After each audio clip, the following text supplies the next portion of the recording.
Alice's Adventures in Wonderland. By Lewis Carroll. 1. Down the Rabbit Hole. Alice was beginning to get very tired of sitting by her sister on the bank, and of having nothing to do. Once or twice she had peeped into the book her sister was reading, but it had no pictures or conversations in it. And what is the use of a book, thought Alice, without pictures or conversation? So she was considering in her own mind, as well as she could, for the hot day made her feel very sleepy and stupid, whether the pleasure of making a daisy chain would be worth the trouble of getting up and picking the daisies. When suddenly a white rabbit with pink eyes ran close by her. There was nothing so very remarkable in that, nor did Alice think it so very much out of the way to hear the rabbit say to itself, "Oh dear! Oh dear! I shall be late." When she thought it over afterwards, it occurred to her that she ought to have wondered at this, but at the time it all seemed quite natural. But when the rabbit actually took a watch out of its waistcoat pocket, and looked at it, and then hurried on, Alice started to her feet, for it flashed across her mind that she had never before seen a rabbit with either a waistcoat pocket or a watch to take out of it, and burning with curiosity, she ran across the field after it, and fortunately was just in time to see it pop down a large rabbit hole under the hedge. In another moment down went Alice after it, never once considering how in the world she was to get out again. The rabbit hole went straight on like a tunnel for some way, and then dipped suddenly down, so suddenly that Alice had not a moment to think about stopping herself before she found herself falling down a very deep well. Either the well was very deep, or she fell very slowly, for she had plenty of time as she went down to look about her and to wonder what was going to happen next.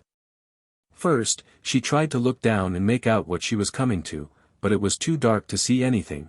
Then she looked at the sides of the well, and noticed that they were filled with cupboards and bookshelves.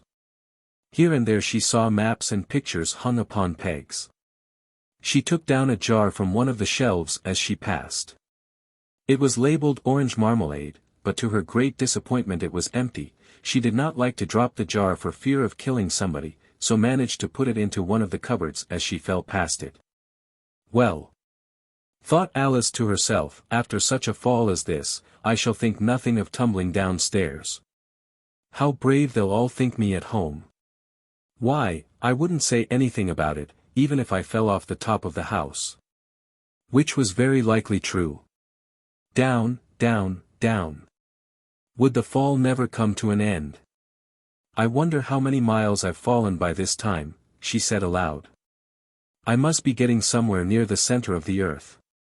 Let me see, that would be 4,000 miles down, I think, for, you see, Alice had learnt several things of this sort in her lessons in the schoolroom, and though this was not a very good opportunity for showing off her knowledge, as there was no one to listen to her, still it was good practice to say it over. Yes, that's about the right distance, but then I wonder what latitude or longitude I've got to. Alice had no idea what latitude was, or longitude either, but thought they were nice grand words to say. Presently she began again. I wonder if I shall fall right through the earth. How funny it'll seem to come out among the people that walk with their heads downward. The antipathies, I think. She was rather glad there was no one listening, this time, as it didn't sound at all the right word, but I shall have to ask them what the name of the country is, you know. Please, ma'am, is this New Zealand or Australia? And she tried to curtsy as she spoke. Fancy curtsying as you're falling through the air. Do you think you could manage it?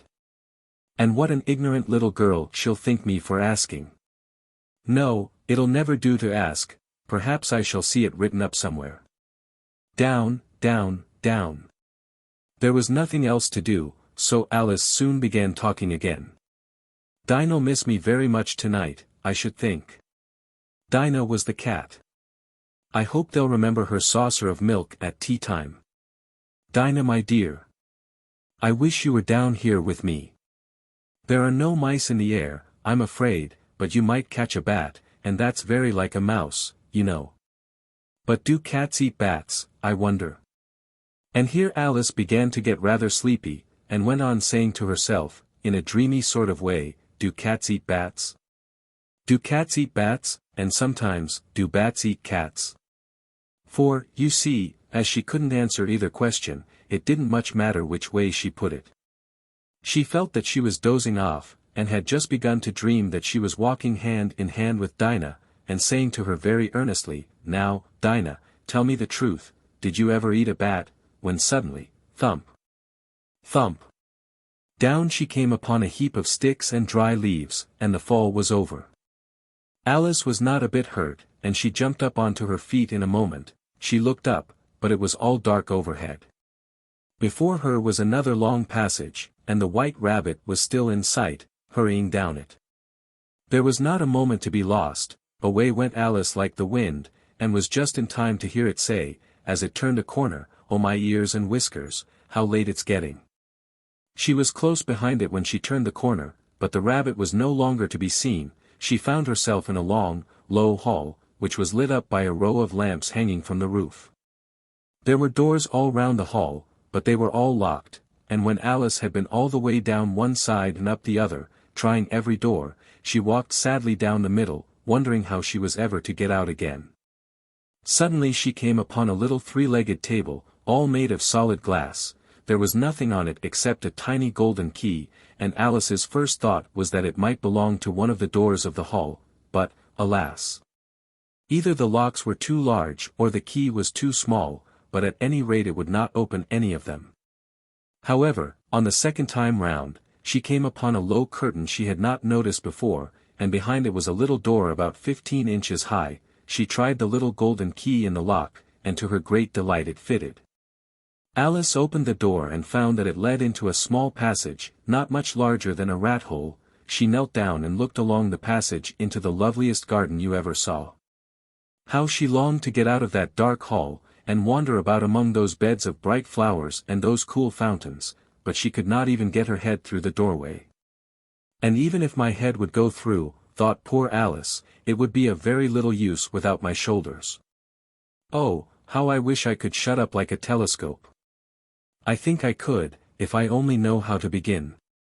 For, you see, so many out-of-the-way things had happened lately, that Alice had begun to think that very few things indeed were really impossible. There seemed to be no use in waiting by the little door, so she went back to the table, half hoping she might find another key on it, or at any rate a book of rules for shutting people up like telescopes. This time she found a little bottle on it. "Which certainly was not here before," said Alice, and round the neck of the bottle was a paper label, with the words, "Drink me," beautifully printed on it in large letters. It was all very well to say, "Drink me," but the wise little Alice was not going to do that in a hurry. "No, I'll look first," she said, "and see whether it's marked poison or not." For she had read several nice little histories about children who had got burnt, and eaten up by wild beasts and other unpleasant things, all because they would not remember the simple rules their friends had taught them, such as that a red-hot poker will burn you if you hold it too long, and that if you cut your finger very deeply with a knife, it usually bleeds, and she had never forgotten that, if you drink much from a bottle marked poison, it is almost certain to disagree with you, sooner or later. However, this bottle was not marked poison, so Alice ventured to taste it, and finding it very nice, it had, in fact, a sort of mixed flavor of cherry tart, custard, pineapple, roast turkey, toffee, and hot buttered toast. She very soon finished it off. "What a curious feeling," said Alice, "I must be shutting up like a telescope." And so it was indeed. She was now only 10 inches high, and her face brightened up at the thought that she was now the right size for going through the little door into that lovely garden. First, however, she waited for a few minutes to see if she was going to shrink any further. She felt a little nervous about this, for it might end, "You know," said Alice to herself, "in my going out altogether, like a candle. I wonder what I should be like then." And she tried to fancy what the flame of a candle is like after the candle is blown out, for she could not remember ever having seen such a thing. After a while, finding that nothing more happened, she decided on going into the garden at once, but, alas for poor Alice! When she got to the door, she found she had forgotten the little golden key, and when she went back to the table for it, she found she could not possibly reach it. She could see it quite plainly through the glass. And she tried her best to climb up one of the legs of the table, but it was too slippery. And when she had tired herself out with trying, the poor little thing sat down and cried. "Come, there's no use in crying like that," said Alice to herself, rather sharply. "I advise you to leave off this minute." She generally gave herself very good advice, though she very seldom followed it, and sometimes she scolded herself so severely as to bring tears into her eyes. And once she remembered trying to box her own ears for having cheated herself in a game of croquet she was playing against herself, for this curious child was very fond of pretending to be two people. "But it's no use now," thought poor Alice, "to pretend to be two people. Why, there's hardly enough of me left to make one respectable person." Soon her eye fell on a little glass box that was lying under the table. She opened it, and found in it a very small cake, on which the words "Eat me" were beautifully marked in currants.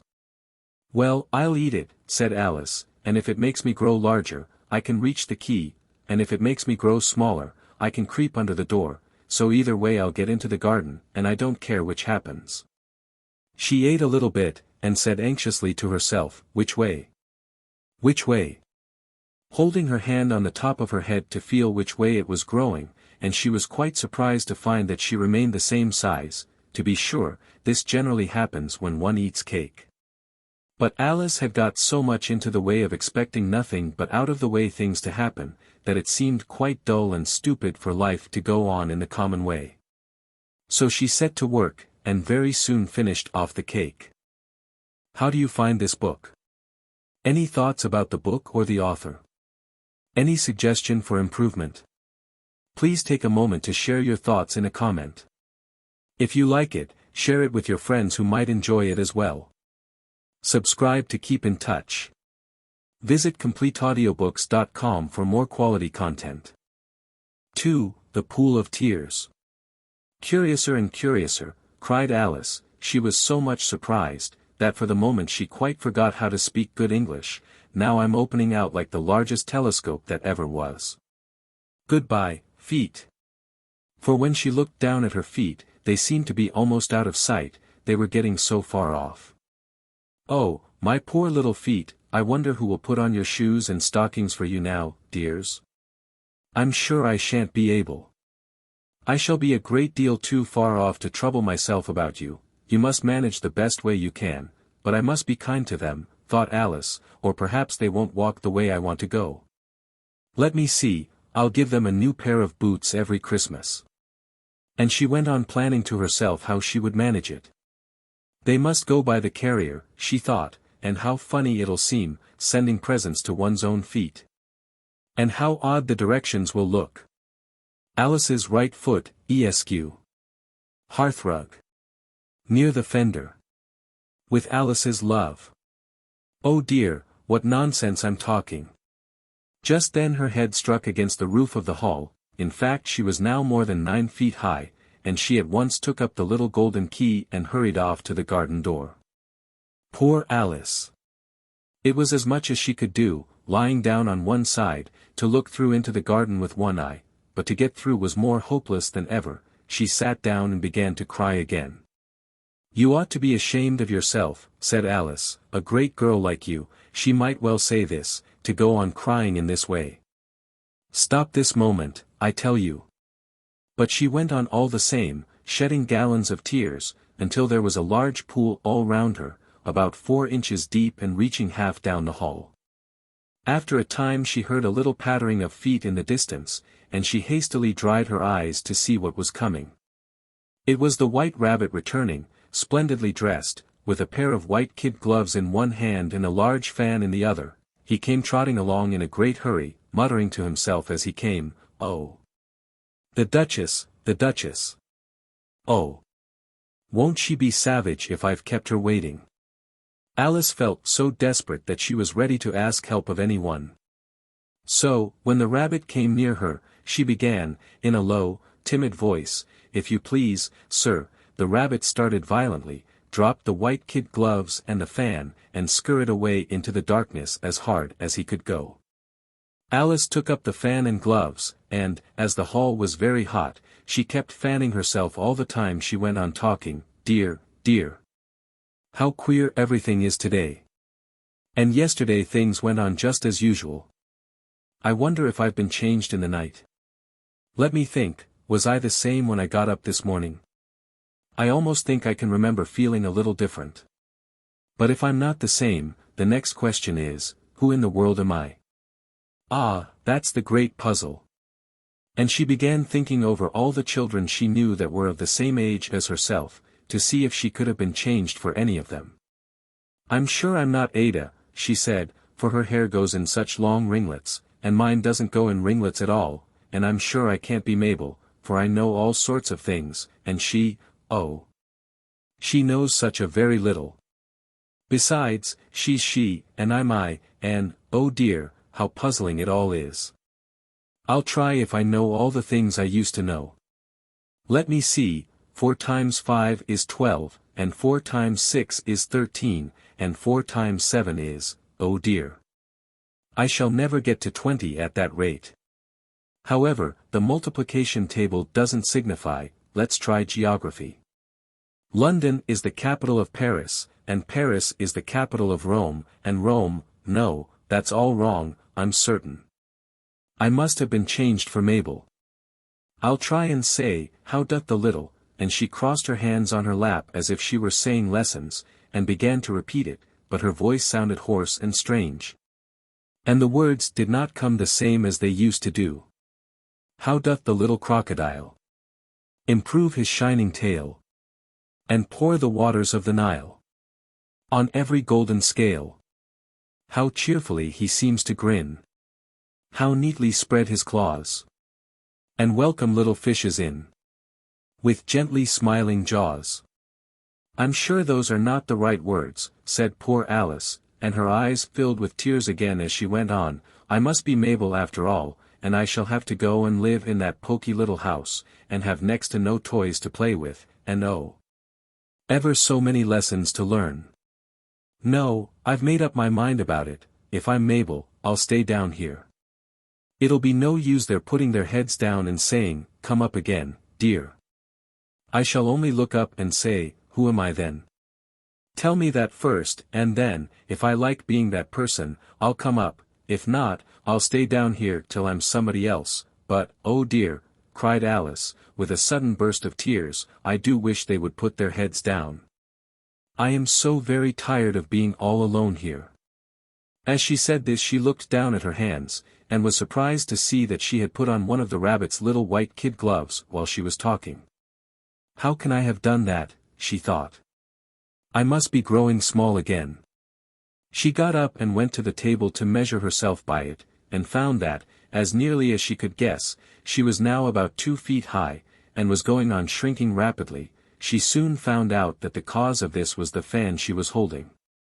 And she dropped it hastily, just in time to avoid shrinking away altogether. That was a narrow escape, said Alice, a good deal frightened at the sudden change, but very glad to find herself still in existence. And now for the garden, and she ran with all speed back to the little door, but, alas!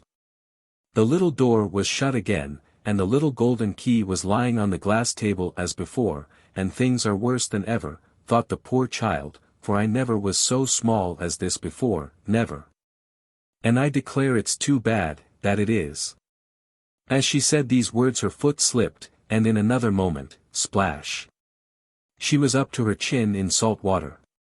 Her first idea was that she had somehow fallen into the sea, and in that case I can go back by railway, she said to herself. Alice had been to the seaside once in her life, and had come to the general conclusion, that wherever you go to on the English coast you find a number of bathing machines in the sea, some children digging in the sand with wooden spades. Then a row of lodging houses, and behind them a railway station. However, she soon made out that she was in the pool of tears which she had wept when she was 9 feet high. I wish I hadn't cried so much, said Alice, as she swam about, trying to find her way out. I shall be punished for it now, I suppose, by being drowned in my own tears. That will be a queer thing, to be sure. However, everything is queer today. Just then she heard something splashing about in the pool a little way off, and she swam nearer to make out what it was. At first she thought it must be a walrus or hippopotamus, but then she remembered how small she was now. And she soon made out that it was only a mouse that had slipped in like herself. Would it be of any use, now, thought Alice, to speak to this mouse? Everything is so out of the way down here, that I should think very likely it can talk. At any rate, there's no harm in trying. So she began, "Oh mouse, do you know the way out of this pool? I am very tired of swimming about here, oh mouse." Alice thought this must be the right way of speaking to a mouse. She had never done such a thing before, but she remembered having seen in her brother's Latin grammar, a mouse, of a mouse, to a mouse, oh mouse. The mouse looked at her rather inquisitively, and seemed to her to wink with one of its little eyes, but it said nothing. Perhaps it doesn't understand English, thought Alice. I dare say it's a French mouse, come over with William the Conqueror.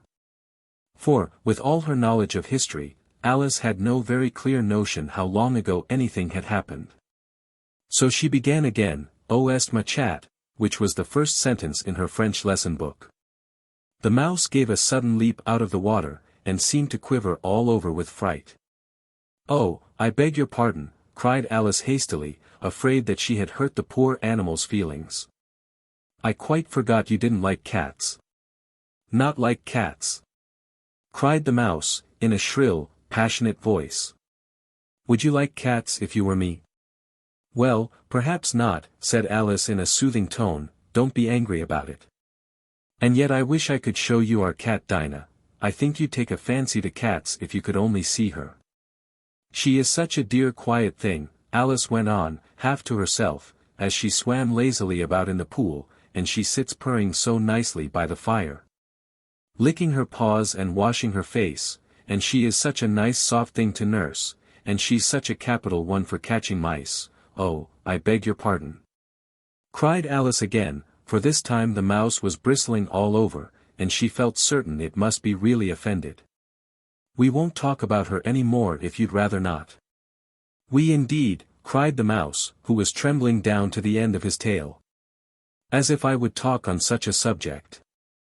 Our family always hated cats, nasty, low, vulgar things. Don't let me hear the name again." "I won't indeed," said Alice, in a great hurry to change the subject of conversation. Are you fond of dogs?" The mouse did not answer, so Alice went on eagerly, "There is such a nice little dog near our house I should like to show you. A little bright-eyed terrier, you know, with such long curly brown hair. And it'll fetch things when you throw them, and it'll sit up and beg for its dinner, and all sorts of things, I can't remember half of them, and it belongs to a farmer, you know, and he says it's so useful, it's worth £100. He says it kills all the rats and, oh dear," cried Alice in a sorrowful tone, "I'm afraid I've offended it again."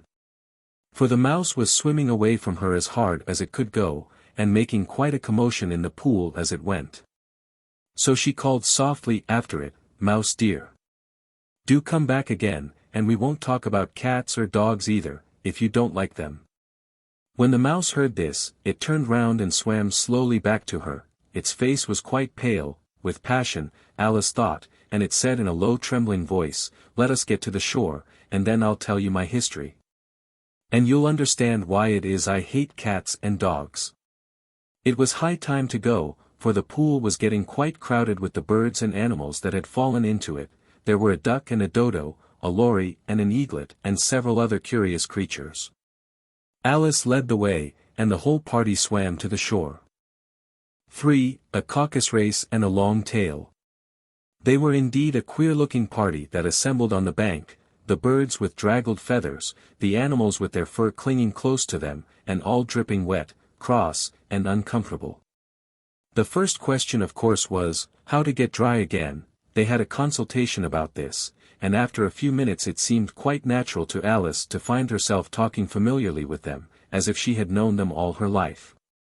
Indeed, she had quite a long argument with the lory, who at last turned sulky, and would only say, "I am older than you, and must know better."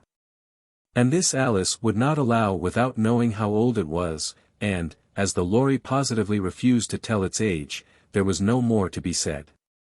At last the mouse, who seemed to be a person of authority among them, called out, "Sit down, all of you, and listen to me. I'll soon make you dry enough." They all sat down at once, in a large ring, with the mouse in the middle. Alice kept her eyes anxiously fixed on it, for she felt sure she would catch a bad cold if she did not get dry very soon. "Ahem," said the mouse with an important air, "are you all ready? This is the driest thing I know. Silence all round, if you please." William the Conqueror, whose cause was favoured by the Pope, was soon submitted to by the English, who wanted leaders, and had been of late much accustomed to usurpation and conquest. Edwin and Morcar, the Earls of Mercia and Northumbria. "Ugh," said the Lory, with a shiver. "I beg your pardon," said the mouse, frowning, but very politely, "did you speak?" "Not I," said the Lory hastily. "I thought you did," said the mouse. "I proceed." Edwin and Morcar, the Earls of Mercia and Northumbria, declared for him, and even Stigand, the patriotic Archbishop of Canterbury, found it advisable. "Found what?" said the duck. "Found it," the mouse replied rather crossly, "of course you know what it means." "I know what it means well enough. When I find a thing," said the duck, "it's generally a frog or a worm. The question is, what did the Archbishop find?" The mouse did not notice this question, but hurriedly went on, found it advisable to go with Edgar Atheling to meet William and offer him the crown. William's conduct at first was moderate. But the insolence of his Normans, "How are you getting on now, my dear?" it continued, turning to Alice as it spoke. "As wet as ever," said Alice in a melancholy tone, "it doesn't seem to dry me at all." "In that case," said the dodo solemnly, rising to its feet, "I move that the meeting adjourn, for the immediate adoption of more energetic remedies." "Speak English," said the eaglet. "I don't know the meaning of half those long words, and, what's more, I don't believe you do either." And the eaglet bent down its head to hide a smile. Some of the other birds tittered audibly. "What I was going to say," said the dodo in an offended tone, "was, that the best thing to get us dry would be a Caucus-Race." "What is a Caucus-Race?" said Alice. Not that she wanted much to know, but the dodo had paused as if it thought that somebody ought to speak, and no one else seemed inclined to say anything. "Why," said the dodo, "the best way to explain it is to do it. And, as you might like to try the thing yourself, some winter day, I will tell you how the dodo managed it. First it marked out a racecourse, in a sort of circle, the exact shape doesn't matter, it said, and then all the party were placed along the course, here and there. There was no 1, 2, 3, and away, but they began running when they liked, and left off when they liked, so that it was not easy to know when the race was over. However, when they had been running half an hour or so, and were quite dry again, the dodo suddenly called out, 'The race is over,' and they all crowded round it, panting, and asking, 'But who has won?' This question the dodo could not answer without a great deal of thought, and it sat for a long time with one finger pressed upon its forehead, the position in which you usually see Shakespeare, in the pictures of him. While the rest waited in silence. At last the dodo said, 'Everybody has won, and all must have prizes.' 'But who is to give the prizes?' quite a chorus of voices asked. 'Why, she, of course,' said the dodo, pointing to Alice with one finger. And the whole party at once crowded round her, calling out in a confused way, 'Prizes! Prizes!' Alice had no idea what to do, and in despair she put her hand in her pocket, and pulled out a box of comfits. Luckily the salt water had not got into it, and handed them round as prizes. There was exactly one apiece all round. 'But she must have a prize herself, you know,' said the mouse. 'Of course,' the dodo replied very gravely. 'What else have you got in your pocket?' he went on, turning to Alice. 'Only a thimble,' said Alice sadly. 'Hand it over here,' said the dodo. Then they all crowded round her once more, while the dodo solemnly presented the thimble, saying, 'We beg your acceptance of this elegant thimble,' and, when it had finished this short speech, they all cheered.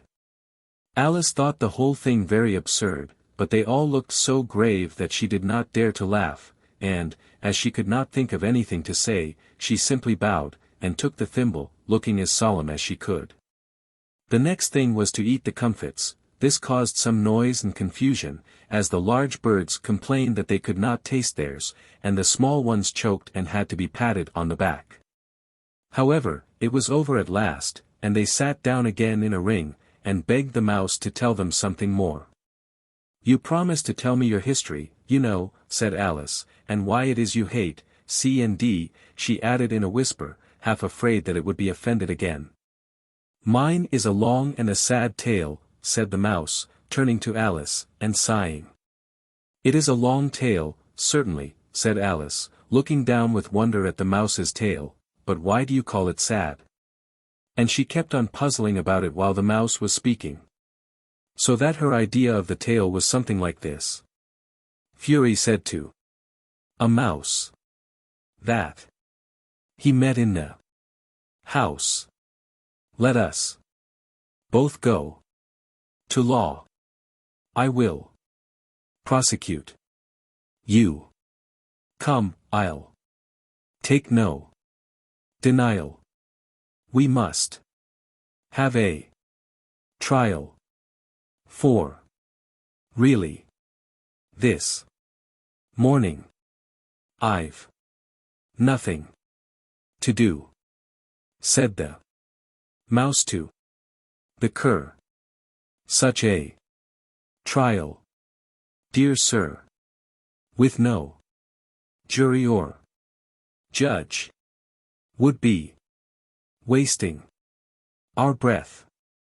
I'll be judge.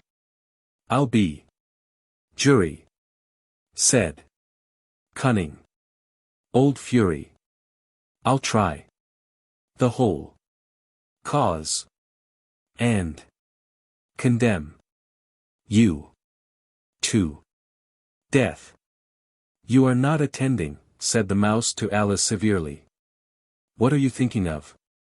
"I beg your pardon," said Alice very humbly, "you had got to the fifth bend, I think." "I had not," cried the mouse, sharply and very angrily. "A knot," said Alice, always ready to make herself useful, and looking anxiously about her. "Oh, do let me help to undo it." "I shall do nothing of the sort," said the mouse, getting up and walking away. "You insult me by talking such nonsense." "I didn't mean it," pleaded poor Alice. "But you're so easily offended, you know." The mouse only growled in reply. "Please come back and finish your story." Alice called after it, and the others all joined in chorus, "Yes, please do." But the mouse only shook its head impatiently, and walked a little quicker. "What a pity it wouldn't stay," sighed the lory, as soon as it was quite out of sight, and an old crab took the opportunity of saying to her daughter, "Ah, my dear, let this be a lesson to you never to lose your temper." "Hold your tongue, Ma," said the young crab, a little snappishly. "You're enough to try the patience of an oyster." "I wish I had our Dinah here, I know I do," said Alice aloud, addressing nobody in particular. "She'd soon fetch it back." "And who is Dinah, if I might venture to ask the question?" said the lory. Alice replied eagerly, for she was always ready to talk about her pet. "Dinah's our cat. And she's such a capital one for catching mice you can't think. And oh, I wish you could see her after the birds. Why, she'll eat a little bird as soon as look at it." This speech caused a remarkable sensation among the party. Some of the birds hurried off at once. One old magpie began wrapping itself up very carefully, remarking, "I really must be getting home, the night air doesn't suit my throat." And a canary called out in a trembling voice to its children, "Come away, my dears. It's high time you were all in bed." On various pretexts they all moved off, and Alice was soon left alone. "I wish I hadn't mentioned Dinah," she said to herself in a melancholy tone. "Nobody seems to like her, down here, and I'm sure she's the best cat in the world. Oh, my dear Dinah, I wonder if I shall ever see you any more." And here poor Alice began to cry again, for she felt very lonely and low-spirited. In a little while, however, she again heard a little pattering of footsteps in the distance, and she looked up eagerly, half hoping that the mouse had changed his mind, and was coming back to finish his story. 4. The rabbit sends in a little bill. It was the white rabbit, trotting slowly back again, and looking anxiously about as it went, as if it had lost something, and she heard it muttering to itself, "The Duchess. The Duchess. Oh my dear paws. Oh my fur and whiskers. She'll get me executed, as sure as ferrets are ferrets. Where can I have dropped them, I wonder?" Alice guessed in a moment that it was looking for the fan and the pair of white kid gloves, and she very good-naturedly began hunting about for them, but they were nowhere to be seen. Everything seemed to have changed since her swim in the pool. And the great hall, with the glass table and the little door, had vanished completely. Very soon the rabbit noticed Alice, as she went hunting about, and called out to her in an angry tone, "Why, Mary Ann, what are you doing out here? Run home this moment, and fetch me a pair of gloves and a fan. Quick, now." And Alice was so much frightened that she ran off at once in the direction it pointed to, without trying to explain the mistake it had made. "He took me for his housemaid," she said to herself as she ran. "How surprised he'll be when he finds out who I am. But I'd better take him his fan and gloves, that is, if I can find them." As she said this, she came upon a neat little house, on the door of which was a bright brass plate with the name, W. Rabbit, engraved upon it. She went in without knocking, and hurried upstairs, in great fear lest she should meet the real Mary Ann, and be turned out of the house before she had found the fan and gloves.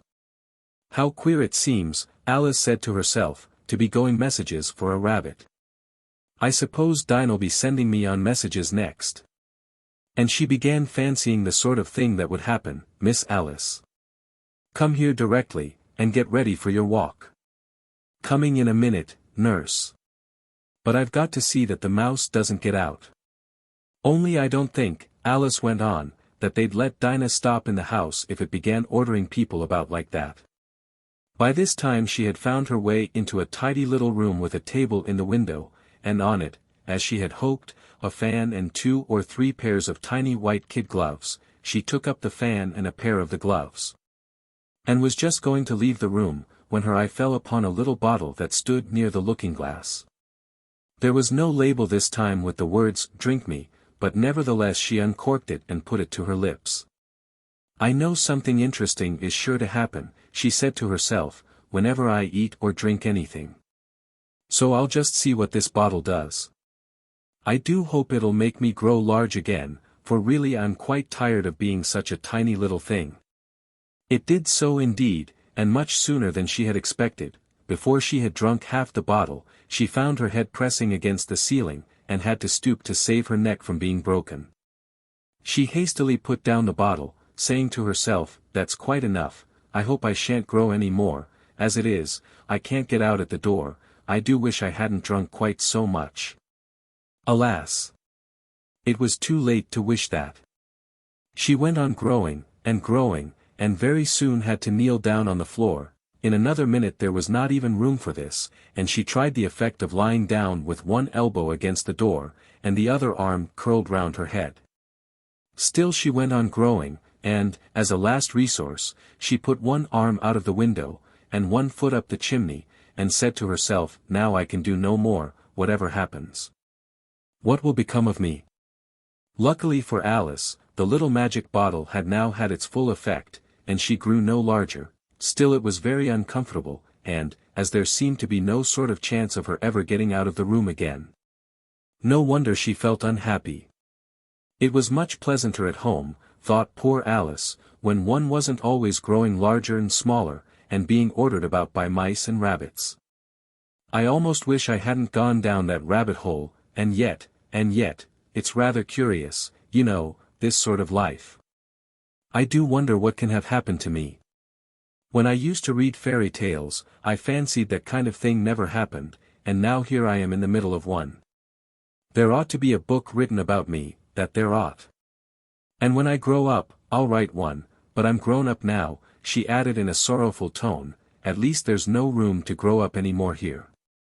But then," thought Alice, "shall I never get any older than I am now?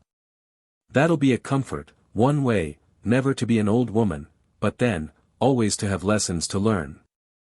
Oh, I shouldn't like that. Oh, you foolish Alice, she answered herself. How can you learn lessons in here? Why, there's hardly room for you, and no room at all for any lesson books. And so she went on, taking first one side and then the other, and making quite a conversation of it altogether. But after a few minutes she heard a voice outside, and stopped to listen. Mary Ann. Mary Ann, said the voice. Fetch me my gloves this moment. Then came a little pattering of feet on the stairs. Alice knew it was the rabbit coming to look for her, and she trembled till she shook the house, quite forgetting that she was now about 1,000 times as large as the rabbit, and had no reason to be afraid of it. Presently the rabbit came up to the door, and tried to open it, but, as the door opened inwards, and Alice's elbow was pressed hard against it, that attempt proved a failure. Alice heard it say to itself, then I'll go round and get in at the window. That you won't, thought Alice, and, after waiting till she fancied she heard the rabbit just under the window, she suddenly spread out her hand, and made a snatch in the air. She did not get hold of anything, but she heard a little shriek and a fall, and a crash of broken glass, from which she concluded that it was just possible it had fallen into a cucumber frame, or something of the sort. Next came an angry voice, the rabbit's, Pat. Pat. Where are you? And then a voice she had never heard before, sure then I'm here. Digging for apples, your honor. Digging for apples, indeed, said the rabbit angrily. Here. Come and help me out of this. Sounds of more broken glass. Now tell me, Pat, what's that in the window? Sure, it's an arm, your honor. He pronounced it Barum. An arm, you goose. Who ever saw one that size? Why, it fills the whole window. Sure, it does, your honor, but it's an arm for all that. Well, it's got no business there, at any rate, go and take it away. There was a long silence after this, and Alice could only hear whispers now and then, such as, sure, I don't like it, your honor, at all, at all. Do as I tell you, you coward. And at last she spread out her hand again, and made another snatch in the air. This time there were 2 little shrieks, and more sounds of broken glass.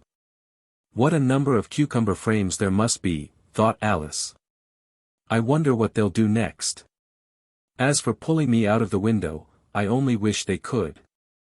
I'm sure I don't want to stay in here any longer. She waited for some time without hearing anything more. At last came a rumbling of little cartwheels, and the sound of a good many voices all talking together. She made out the words, where's the other ladder? Why, I hadn't to bring but one, Bill's got the other, Bill. Fetch it here, lad, here, put 'em up at this corner, no, tie 'em together first, they don't reach half high enough yet, oh. They'll do well enough, don't be particular, here, Bill. Catch hold of this rope, will the roof bear, mind that loose slate, oh, it's coming down. Heads below. A loud crash, now, who did that? It was Bill, I fancy. Who's to go down the chimney? Nay, I shan't. You do it, that I won't, then. Bill's to go down, here, Bill. The master says you're to go down the chimney. Oh. So Bill's got to come down the chimney, has he? Said Alice to herself. Shy, they seem to put everything upon Bill. I wouldn't be in Bill's place for a good deal. This fireplace is narrow, to be sure, but I think I can kick a little.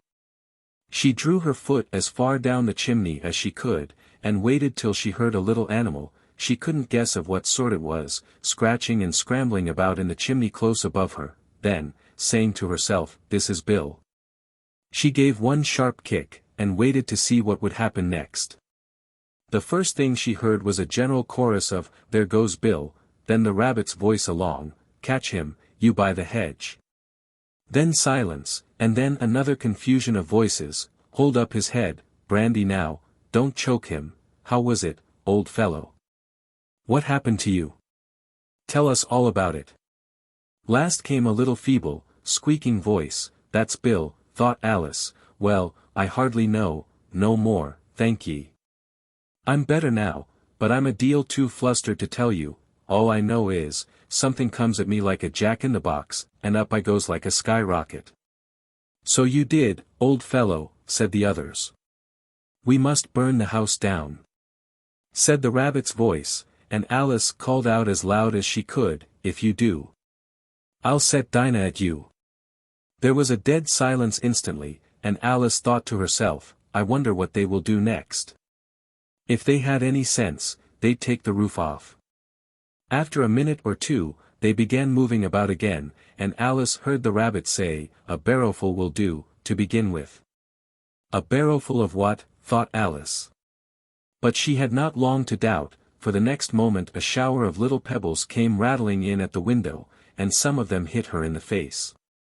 "I'll put a stop to this," she said to herself, and shouted out, "You'd better not do that again." Which produced another dead silence. Alice noticed with some surprise that the pebbles were all turning into little cakes as they lay on the floor, and a bright idea came into her head. "If I eat one of these cakes," she thought, "it's sure to make some change in my size, and as it can't possibly make me larger, it must make me smaller, I suppose." So she swallowed one of the cakes, and was delighted to find that she began shrinking directly. As soon as she was small enough to get through the door, she ran out of the house, and found quite a crowd of little animals and birds waiting outside. The poor little lizard, Bill, was in the middle, being held up by 2 guinea pigs, who were giving it something out of a bottle. They all made a rush at Alice the moment she appeared. But she ran off as hard as she could, and soon found herself safe in a thick wood. "The first thing I've got to do," said Alice to herself, as she wandered about in the wood, "is to grow to my right size again. And the second thing is to find my way into that lovely garden. I think that will be the best plan." It sounded an excellent plan, no doubt, and very neatly and simply arranged. The only difficulty was, that she had not the smallest idea how to set about it, and while she was peering about anxiously among the trees, a little sharp bark just over her head made her look up in a great hurry. An enormous puppy was looking down at her with large round eyes, and feebly stretching out one paw, trying to touch her. "Poor little thing," said Alice, in a coaxing tone, and she tried hard to whistle to it. But she was terribly frightened all the time at the thought that it might be hungry, in which case it would be very likely to eat her up in spite of all her coaxing. Hardly knowing what she did, she picked up a little bit of stick, and held it out to the puppy, whereupon the puppy jumped into the air off all its feet at once, with a yelp of delight, and rushed at the stick, and made believe to worry it.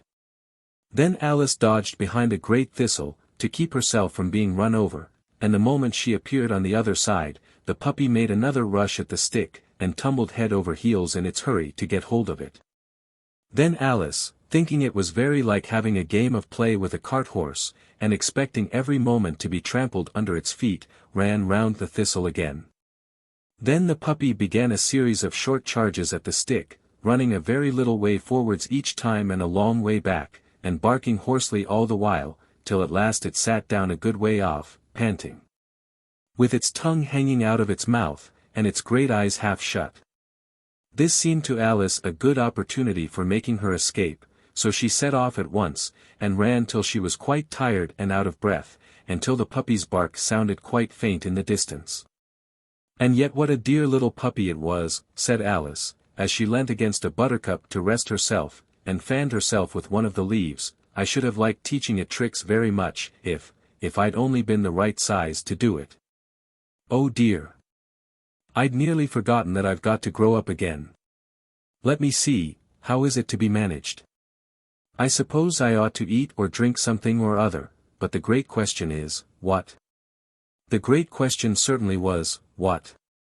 Alice looked all round her at the flowers and the blades of grass, but she did not see anything that looked like the right thing to eat or drink under the circumstances.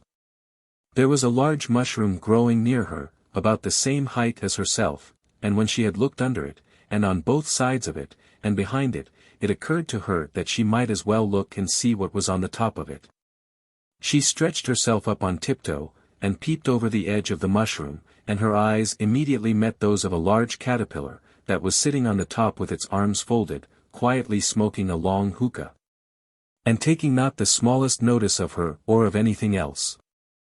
5. Advice from a Caterpillar. The caterpillar and Alice looked at each other for some time in silence. At last the caterpillar took the hookah out of its mouth, and addressed her in a languid, sleepy voice. "Who are you?" said the caterpillar. This was not an encouraging opening for a conversation. Alice replied, rather shyly, I hardly know, sir, just at present. At least I know who I was when I got up this morning, but I think I must have been changed several times since then." "What do you mean by that?" said the caterpillar sternly. "Explain yourself." "I can't explain myself, I'm afraid, sir," said Alice, "because I'm not myself, you see." "I don't see," said the caterpillar. "I'm afraid I can't put it more clearly," Alice replied very politely, "for I can't understand it myself to begin with, and being so many different sizes in a day is very confusing." "It isn't," said the caterpillar. "Well, perhaps you haven't found it so yet," said Alice, "but when you have to turn into a chrysalis, you will some day, you know, and then after that into a butterfly, I should think you'll feel it a little queer, won't you?" "Not a bit," said the caterpillar. "Well, perhaps your feelings may be different," said Alice, "all I know is, it would feel very queer to me." "You," said the caterpillar contemptuously. "Who are you?" Which brought them back again to the beginning of the conversation. Alice felt a little irritated at the caterpillar's making such very short remarks, and she drew herself up and said, very gravely, "I think, you ought to tell me who you are, first." "Why?" said the caterpillar. Here was another puzzling question. And as Alice could not think of any good reason, and as the caterpillar seemed to be in a very unpleasant state of mind, she turned away. "Come back," the caterpillar called after her. "I've something important to say." This sounded promising, certainly. Alice turned and came back again. "Keep your temper," said the caterpillar. "Is that all?" said Alice, swallowing down her anger as well as she could. "No," said the caterpillar. Alice thought she might as well wait, as she had nothing else to do, and perhaps after all it might tell her something worth hearing. For some minutes it puffed away without speaking, but at last it unfolded its arms, took the hookah out of its mouth again, and said, "So you think you're changed, do you?" "I'm afraid I am, sir," said Alice. "I can't remember things as I used, and I don't keep the same size for 10 minutes together." "Can't remember what things?" said the caterpillar. "Well, I've tried to say, how doth the little busy bee, but it all came different." Alice replied in a very melancholy voice. "Repeat, you are old, Father William," said the caterpillar. Alice folded her hands, and began. "You are old, Father William," the young man said. "And your hair has become very white. And yet you incessantly stand on your head. Do you think, at your age, it is right?" "In my youth," Father William replied to his son, "I feared it might injure the brain. But, now that I'm perfectly sure I have none, why, I do it again and again." "You are old," said the youth, "as I mentioned before. And have grown most uncommonly fat. Yet you turned a back somersault in at the door. Pray, what is the reason of that?" "In my youth," said the sage, as he shook his grey locks, "I kept all my limbs very supple. By the use of this ointment, 1 shilling the box. Allow me to sell you a couple." "You are old," said the youth, "and your jaws are too weak for anything tougher than suet. Yet you finished the goose, with the bones and the beak. Pray how did you manage to do it?" "In my youth," said his father, "I took to the law, and argued each case with my wife. And the muscular strength, which it gave to my jaw, has lasted the rest of my life." "You are old," said the youth, "one would hardly suppose that your eye was as steady as ever. Yet you balanced an eel on the end of your nose. What made you so awfully clever?" "I have answered 3 questions, and that is enough," said his father. "Don't give yourself airs. Do you think I can listen all day to such stuff? Be off, or I'll kick you downstairs." "That is not said right," said the caterpillar. "Not quite right, I'm afraid," said Alice, timidly, some of the words have got altered. It is wrong from beginning to end, said the caterpillar decidedly, and there was silence for some minutes. The caterpillar was the first to speak. What size do you want to be? It asked. Oh, I'm not particular as to size, Alice hastily replied, only one doesn't like changing so often, you know. I don't know, said the caterpillar. Alice said nothing. She had never been so much contradicted in her life before, and she felt that she was losing her temper. Are you content now? Said the caterpillar. Well, I should like to be a little larger, sir, if you wouldn't mind, said Alice. 3 inches is such a wretched height to be. It is a very good height indeed, said the caterpillar angrily, rearing itself upright as it spoke. It was exactly 3 inches high. But I'm not used to it, pleaded poor Alice in a piteous tone. And she thought of herself, I wish the creatures wouldn't be so easily offended. You'll get used to it in time, said the caterpillar, and it put the hookah into its mouth and began smoking again. This time Alice waited patiently until it chose to speak again. In a minute or two the caterpillar took the hookah out of its mouth and yawned once or twice, and shook itself. Then it got down off the mushroom, and crawled away in the grass, merely remarking as it went, one side will make you grow taller, and the other side will make you grow shorter. One side of what? The other side of what? Thought Alice to herself. Of the mushroom, said the caterpillar, just as if she had asked it aloud, and in another moment it was out of sight. Alice remained looking thoughtfully at the mushroom for a minute, trying to make out which were the 2 sides of it, and as it was perfectly round, she found this a very difficult question. However, at last she stretched her arms round it as far as they would go, and broke off a bit of the edge with each hand. And now which is which? She said to herself, and nibbled a little of the right-hand bit to try the effect. The next moment she felt a violent blow underneath her chin. It had struck her foot. She was a good deal frightened by this very sudden change, but she felt that there was no time to be lost, as she was shrinking rapidly, so she set to work at once to eat some of the other bit.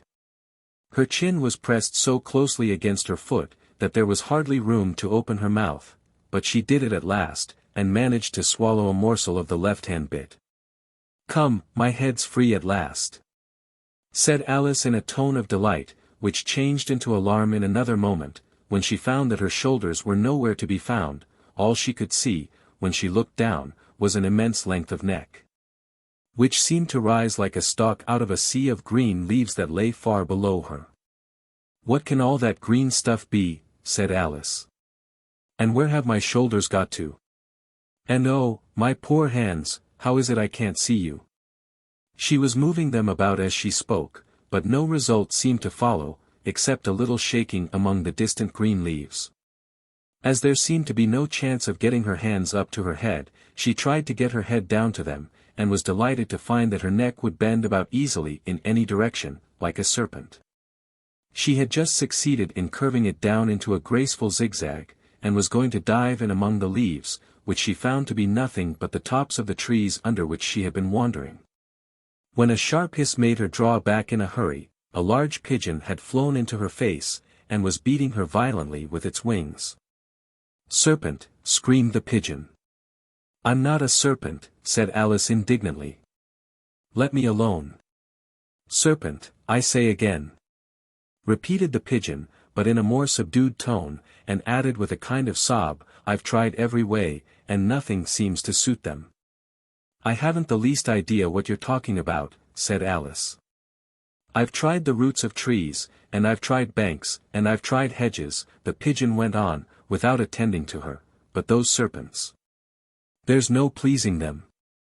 Alice was more and more puzzled, but she thought there was no use in saying anything more till the pigeon had finished. As if it wasn't trouble enough hatching the eggs, said the pigeon, but I must be on the lookout for serpents night and day. Why, I haven't had a wink of sleep these 3 weeks.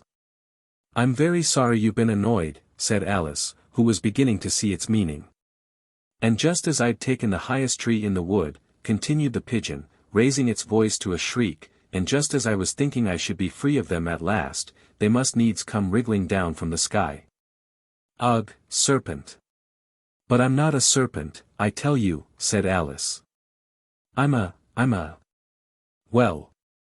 What are you, said the pigeon. I can see you're trying to invent something. I'm a little girl, said Alice, rather doubtfully, as she remembered the number of changes she had gone through that day. A likely story indeed, said the pigeon in a tone of the deepest contempt. I've seen a good many little girls in my time, but never one with such a neck as that. No. You're a serpent, and there's no use denying it. I suppose you'll be telling me next that you never tasted an egg. I have tasted eggs, certainly, said Alice, who was a very truthful child, but little girls eat eggs quite as much as serpents do, you know. I don't believe it, said the pigeon. But if they do, why then they're a kind of serpent, that's all I can say. This was such a new idea to Alice, that she was quite silent for a minute or two, which gave the pigeon the opportunity of adding, You're looking for eggs, I know that well enough. And what does it matter to me whether you're a little girl or a serpent? It matters a good deal to me, said Alice hastily, but I'm not looking for eggs, as it happens, and if I was, I shouldn't want yours, I don't like them raw. Well, be off, then, said the pigeon in a sulky tone, as it settled down again into its nest.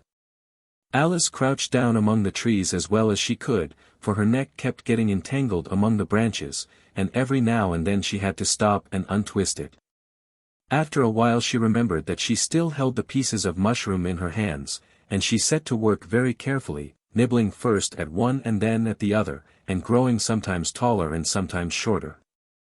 Until she had succeeded in bringing herself down to her usual height.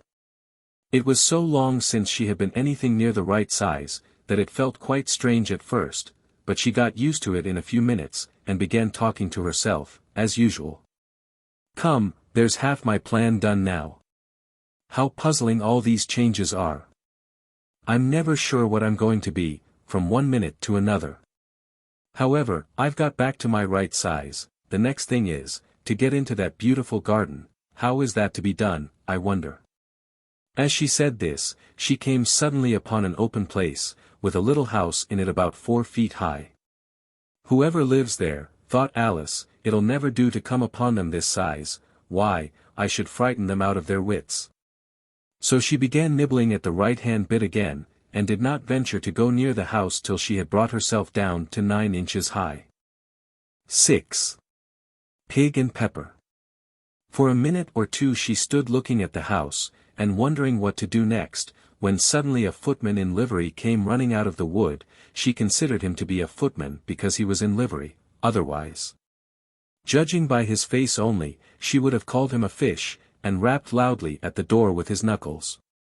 It was opened by another footman in livery, with a round face, and large eyes like a frog, and both footmen, Alice noticed, had powdered hair that curled all over their heads.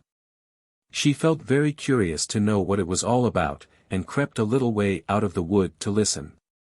The fish footman began by producing from under his arm a great letter, nearly as large as himself, and this he handed over to the other, saying, in a solemn tone, for the Duchess. An invitation from the Queen to play croquet. The frog footman repeated, in the same solemn tone, only changing the order of the words a little, from the Queen. An invitation for the Duchess to play croquet. Then they both bowed low, and their curls got entangled together. Alice laughed so much at this, that she had to run back into the wood for fear of their hearing her, and when she next peeped out the fish footman was gone, and the other was sitting on the ground near the door, staring stupidly up into the sky. Alice went timidly up to the door, and knocked. There's no sort of use in knocking, said the footman, and that for 2 reasons. First, because I'm on the same side of the door as you are. Secondly, because they're making such a noise inside, no one could possibly hear you. And certainly there was a most extraordinary noise going on within, a constant howling and sneezing, and every now and then a great crash, as if a dish or kettle had been broken to pieces. Please, then, said Alice, how am I to get in? There might be some sense in your knocking, the footman went on without attending to her, if we had the door between us. For instance, if you were inside, you might knock, and I could let you out, you know. He was looking up into the sky all the time he was speaking, and this Alice thought decidedly uncivil. But perhaps he can't help it, she said to herself, his eyes are so very nearly at the top of his head. But at any rate he might answer questions. How am I to get in? She repeated, aloud. I shall sit here, the footman remarked, till tomorrow. At this moment the door of the house opened, and a large plate came skimming out, straight at the footman's head. It just grazed his nose, and broke to pieces against one of the trees behind him. Or next day, maybe, the footman continued in the same tone, exactly as if nothing had happened. How am I to get in? Asked Alice again, in a louder tone. Are you to get in at all? Said the footman. That's the first question, you know. It was, no doubt, only Alice did not like to be told so. It's really dreadful, she muttered to herself, the way all the creatures argue. It's enough to drive one crazy. The footman seemed to think this a good opportunity for repeating his remark, with variations. I shall sit here, he said, on and off, for days and days. But what am I to do? Said Alice. Anything you like, said the footman, and began whistling. Oh, there's no use in talking to him, said Alice desperately, he's perfectly idiotic. And she opened the door and went in. The door led right into a large kitchen, which was full of smoke from one end to the other. The Duchess was sitting on a three-legged stool in the middle, nursing a baby. The cook was leaning over the fire, stirring a large cauldron which seemed to be full of soup. There's certainly too much pepper in that soup, Alice said to herself, as well as she could for sneezing. There was certainly too much of it in the air. Even the Duchess sneezed occasionally, and as for the baby, it was sneezing and howling alternately without a moment's pause. The only things in the kitchen that did not sneeze, were the cook, and a large cat which was sitting on the hearth and grinning from ear to ear. Please would you tell me, said Alice, a little timidly, for she was not quite sure whether it was good manners for her to speak first, why your cat grins like that? It's a Cheshire Cat, said the Duchess, and that's why. Pig. She said the last word with such sudden violence that Alice quite jumped, but she saw in another moment that it was addressed to the baby, and not to her, so she took courage, and went on again. I didn't know that Cheshire Cats always grinned. In fact, I didn't know that cats could grin. They all can, said the Duchess, and most of them do. I don't know of any that do, Alice said very politely, feeling quite pleased to have got into a conversation. You don't know much, said the Duchess, and that's a fact. Alice did not at all like the tone of this remark, and thought it would be as well to introduce some other subject of conversation. While she was trying to fix on one, the cook took the cauldron of soup off the fire, and at once set to work throwing everything within her reach at the Duchess and the baby. The fire irons came first. Then followed a shower of saucepans, plates, and dishes. The Duchess took no notice of them even when they hit her, and the baby was howling so much already, that it was quite impossible to say whether the blows hurt it or not. Oh, please mind what you're doing, cried Alice, jumping up and down in an agony of terror. Oh, there goes his precious nose, as an unusually large saucepan flew close by it, and very nearly carried it off. If everybody minded their own business, the Duchess said in a hoarse growl, the world would go round a deal faster than it does. Which would not be an advantage, said Alice, who felt very glad to get an opportunity of showing off a little of her knowledge. Just think of what work it would make with the day and night. You see, the earth takes 24 hours to turn round on its axis. Talking of axes, said the Duchess, chop off her head. Alice glanced rather anxiously at the cook, to see if she meant to take the hint. But the cook was busily stirring the soup, and seemed not to be listening, so she went on again, 24 hours, I think, or is it 12? Oh, don't bother me, said the Duchess, I never could abide figures. And with that she began nursing her child again, singing a sort of lullaby to it as she did so, and giving it a violent shake at the end of every line. Speak roughly to your little boy.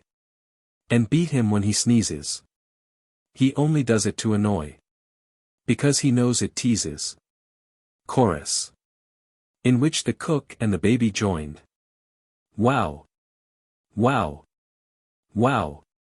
While the Duchess sang the second verse of the song, she kept tossing the baby violently up and down, and the poor little thing howled so, that Alice could hardly hear the words. I speak severely to my boy.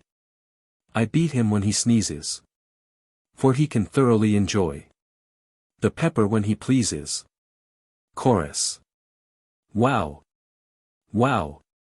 Wow! Here. You may nurse it a bit, if you like, the Duchess said to Alice, flinging the baby at her as she spoke. I must go and get ready to play croquet with the Queen, and she hurried out of the room. The cook threw a frying pan after her as she went out, but it just missed her. Alice caught the baby with some difficulty, as it was a queer-shaped little creature, and held out its arms and legs in all directions, just like a starfish, thought Alice. The poor little thing was snorting like a steam engine when she caught it, and kept doubling itself up and straightening itself out again, so that altogether, for the first minute or two, it was as much as she could do to hold it. As soon as she had made out the proper way of nursing it, which was to twist it up into a sort of knot, and then keep tight hold of its right ear and left foot, so as to prevent its undoing itself, she carried it out into the open air. If I don't take this child away with me, thought Alice, they're sure to kill it in a day or two, wouldn't it be murder to leave it behind? She said the last words out loud, and the little thing grunted in reply. It had left off sneezing by this time. Don't grunt, said Alice, that's not at all a proper way of expressing yourself. The baby grunted again, and Alice looked very anxiously into its face to see what was the matter with it. There could be no doubt that it had a very turn-up nose, much more like a snout than a real nose. Also its eyes were getting extremely small for a baby. Altogether Alice did not like the look of the thing at all. But perhaps it was only sobbing, she thought, and looked into its eyes again, to see if there were any tears. No, there were no tears. If you're going to turn into a pig, my dear, said Alice, seriously, I'll have nothing more to do with you. Mind now. The poor little thing sobbed again, or grunted, it was impossible to say which, and they went on for some while in silence. Alice was just beginning to think to herself, now, what am I to do with this creature when I get it home? When it grunted again, so violently, that she looked down into its face in some alarm. This time there could be no mistake about it, it was neither more nor less than a pig, and she felt that it would be quite absurd for her to carry it further. So she set the little creature down, and felt quite relieved to see it trot away quietly into the wood. If it had grown up, she said to herself, it would have made a dreadfully ugly child, but it makes rather a handsome pig, I think. And she began thinking over other children she knew, who might do very well as pigs, and was just saying to herself, if one only knew the right way to change them, when she was a little startled by seeing the Cheshire Cat sitting on a bough of a tree a few yards off. The cat only grinned when it saw Alice. It looked good-natured, she thought, still it had very long claws and a great many teeth, so she felt that it ought to be treated with respect. Cheshire Puss, she began, rather timidly, as she did not at all know whether it would like the name, however, it only grinned a little wider. Come, it's pleased so far, thought Alice, and she went on. Would you tell me, please, which way I ought to go from here? That depends a good deal on where you want to get to, said the cat. I don't much care where, said Alice. Then it doesn't matter which way you go, said the cat. So long as I get somewhere, Alice added as an explanation. Oh, you're sure to do that, said the cat, if you only walk long enough. Alice felt that this could not be denied, so she tried another question. What sort of people live about here? In that direction, the cat said, waving its right paw round, lives a hatter, and in that direction, waving the other paw, lives a March hare. Visit either you like, they're both mad. But I don't want to go among mad people, Alice remarked. Oh, you can't help that, said the cat, we're all mad here. I'm mad. You're mad. How do you know I'm mad, said Alice. You must be, said the cat, or you wouldn't have come here. Alice didn't think that proved it at all, however, she went on, and how do you know that you're mad? To begin with, said the cat, a dog's not mad. You grant that? I suppose so, said Alice. Well, then, the cat went on, you see, a dog growls when it's angry, and wags its tail when it's pleased. Now I growl when I'm pleased, and wag my tail when I'm angry. Therefore I'm mad. I call it purring, not growling, said Alice. Call it what you like, said the cat. Do you play croquet with the Queen today? I should like it very much, said Alice, but I haven't been invited yet. You'll see me there, said the cat, and vanished. Alice was not much surprised at this, she was getting so used to queer things happening. While she was looking at the place where it had been, it suddenly appeared again. By the by, what became of the baby? Said the cat. I'd nearly forgotten to ask. It turned into a pig, Alice quietly said, just as if it had come back in a natural way. I thought it would, said the cat, and vanished again. Alice waited a little, half expecting to see it again, but it did not appear, and after a minute or two she walked on in the direction in which the March Hare was said to live. I've seen hatters before, she said to herself. The March Hare will be much the most interesting, and perhaps as this is May it won't be raving mad, at least not so mad as it was in March. As she said this, she looked up, and there was the cat again, sitting on a branch of a tree.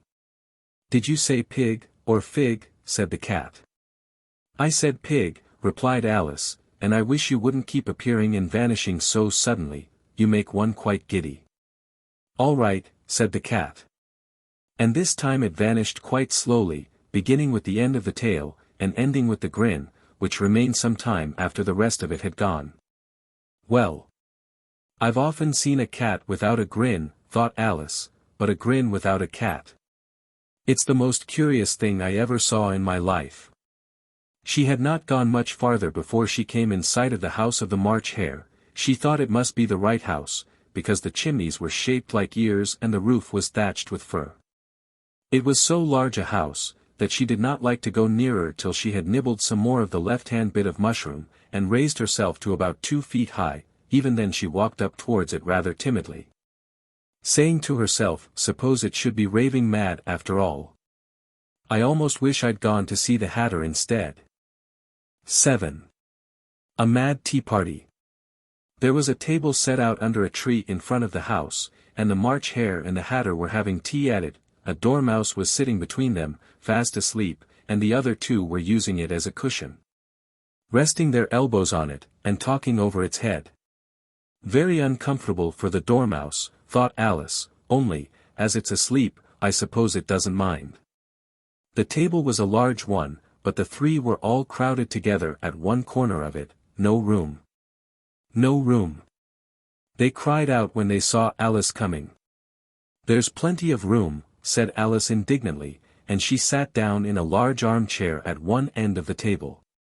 Have some wine, the March Hare said in an encouraging tone. Alice looked all round the table, but there was nothing on it but tea. I don't see any wine, she remarked. There isn't any, said the March Hare. Then it wasn't very civil of you to offer it, said Alice angrily. It wasn't very civil of you to sit down without being invited, said the March Hare. I didn't know it was your table, said Alice, it's laid for a great many more than 3. Your hair wants cutting, said the Hatter. He had been looking at Alice for some time with great curiosity, and this was his first speech. You should learn not to make personal remarks, Alice said with some severity, it's very rude. The Hatter opened his eyes very wide on hearing this. But all he said was, why is a raven like a writing desk? Come, we shall have some fun now, thought Alice. I'm glad they've begun asking riddles. I believe I can guess that, she added aloud. Do you mean that you think you can find out the answer to it? Said the March Hare. Exactly so, said Alice. Then you should say what you mean, the March Hare went on. I do, Alice hastily replied. At least I mean what I say, that's the same thing, you know. Not the same thing a bit, said the Hatter. You might just as well say that, I see what I eat is the same thing as, I eat what I see. You might just as well say, added the March Hare, that, I like what I get is the same thing as, I get what I like. You might just as well say, added the Dormouse, who seemed to be talking in his sleep, that, I breathe when I sleep is the same thing as, I sleep when I breathe. It is the same thing with you, said the Hatter, and here the conversation dropped, and the party sat silent for a minute, while Alice thought over all she could remember about ravens and writing desks, which wasn't much. The Hatter was the first to break the silence. What day of the month is it? He said, turning to Alice. He had taken his watch out of his pocket, and was looking at it uneasily, shaking it every now and then, and holding it to his ear. Alice considered a little, and then said, the 4th.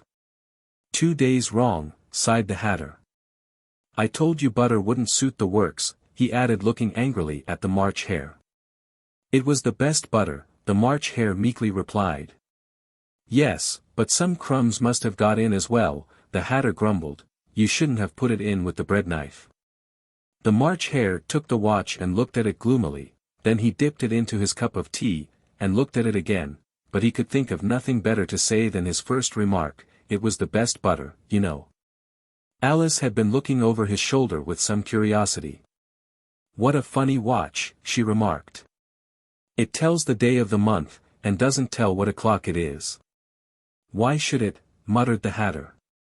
Does your watch tell you what year it is?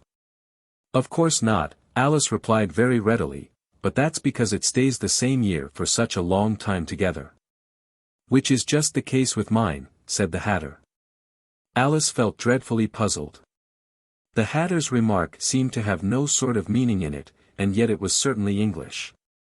I don't quite understand you, she said, as politely as she could. The Dormouse is asleep again, said the Hatter, and he poured a little hot tea upon its nose. The Dormouse shook its head impatiently, and said, without opening its eyes, of course, just what I was going to remark myself. Have you guessed the riddle yet? The Hatter said, turning to Alice again. No, I give it up, Alice replied, what's the answer? I haven't the slightest idea, said the Hatter. Nor I, said the March Hare.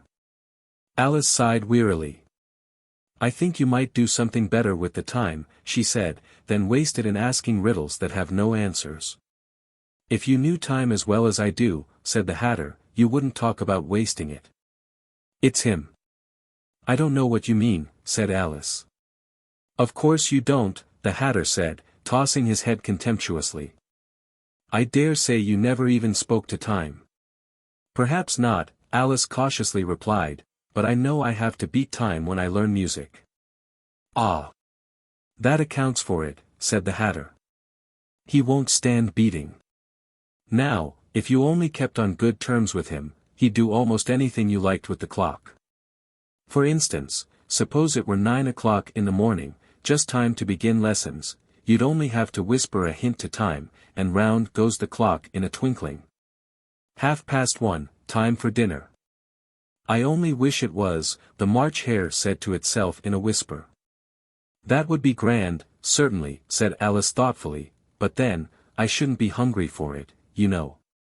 Not at first, perhaps, said the Hatter, but you could keep it to 1:30 as long as you liked. Is that the way you manage? Alice asked. The Hatter shook his head mournfully. Not I, he replied. We quarreled last March, just before he went mad, you know, pointing with his teaspoon at the March Hare, it was at the great concert given by the Queen of Hearts, and I had to sing. Twinkle, twinkle, little bat. How I wonder what you're at. You know the song, perhaps? I've heard something like it, said Alice. It goes on, you know, the Hatter continued, in this way. Up above the world you fly. Like a tea tray in the sky. Twinkle, twinkle. Here the Dormouse shook itself, and began singing in its sleep, twinkle, twinkle, twinkle, twinkle, and went on so long that they had to pinch it to make it stop. Well, I'd hardly finished the first verse, said the Hatter, when the Queen jumped up and bawled out, he's murdering the time. Off with his head. "How dreadfully savage," exclaimed Alice. "And ever since that," the Hatter went on in a mournful tone, "he won't do a thing I ask. It's always 6 o'clock now." A bright idea came into Alice's head. "Is that the reason so many tea things are put out here?" she asked. "Yes, that's it," said the Hatter with a sigh, "it's always tea time, and we've no time to wash the things between whiles." "Then you keep moving round, I suppose," said Alice. "Exactly so," said the Hatter, "as the things get used up." "But what happens when you come to the beginning again?" Alice ventured to ask. "Suppose we change the subject," the March Hare interrupted, yawning. "I'm getting tired of this. I vote the young lady tells us a story." "I'm afraid I don't know one," said Alice, rather alarmed at the proposal. "Then the Dormouse shall," they both cried. "Wake up, Dormouse." And they pinched it on both sides at once. The Dormouse slowly opened his eyes. "I wasn't asleep," he said in a hoarse, feeble voice, "I heard every word you fellows were saying." "Tell us a story," said the March Hare. "Yes, please do," pleaded Alice. "And be quick about it," added the Hatter, "or you'll be asleep again before it's done. Once upon a time there were 3 little sisters," the Dormouse began in a great hurry, "and their names were Elsie, Lacie, and Tilly. And they lived at the bottom of a well." "What did they live on?" said Alice, who always took a great interest in questions of eating and drinking. "They lived on treacle," said the Dormouse, after thinking a minute or two. "They couldn't have done that, you know," Alice gently remarked, "they'd have been ill." "So they were," said the Dormouse, "very ill." Alice tried to fancy to herself what such an extraordinary ways of living would be like, but it puzzled her too much, so she went on, "But why did they live at the bottom of a well?" "Take some more tea," the March Hare said to Alice, very earnestly. "I've had nothing yet," Alice replied in an offended tone, "so I can't take more." "You mean you can't take less," said the Hatter, "it's very easy to take more than nothing." "Nobody asked your opinion," said Alice. "Who's making personal remarks now?" the Hatter asked triumphantly. Alice did not quite know what to say to this, so she helped herself to some tea and bread and butter, and then turned to the Dormouse, and repeated her question. "Why did they live at the bottom of a well?"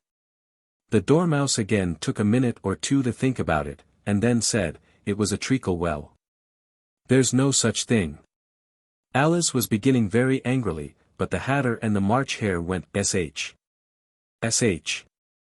And the Dormouse sulkily remarked, "If you can't be civil, you'd better finish the story for yourself."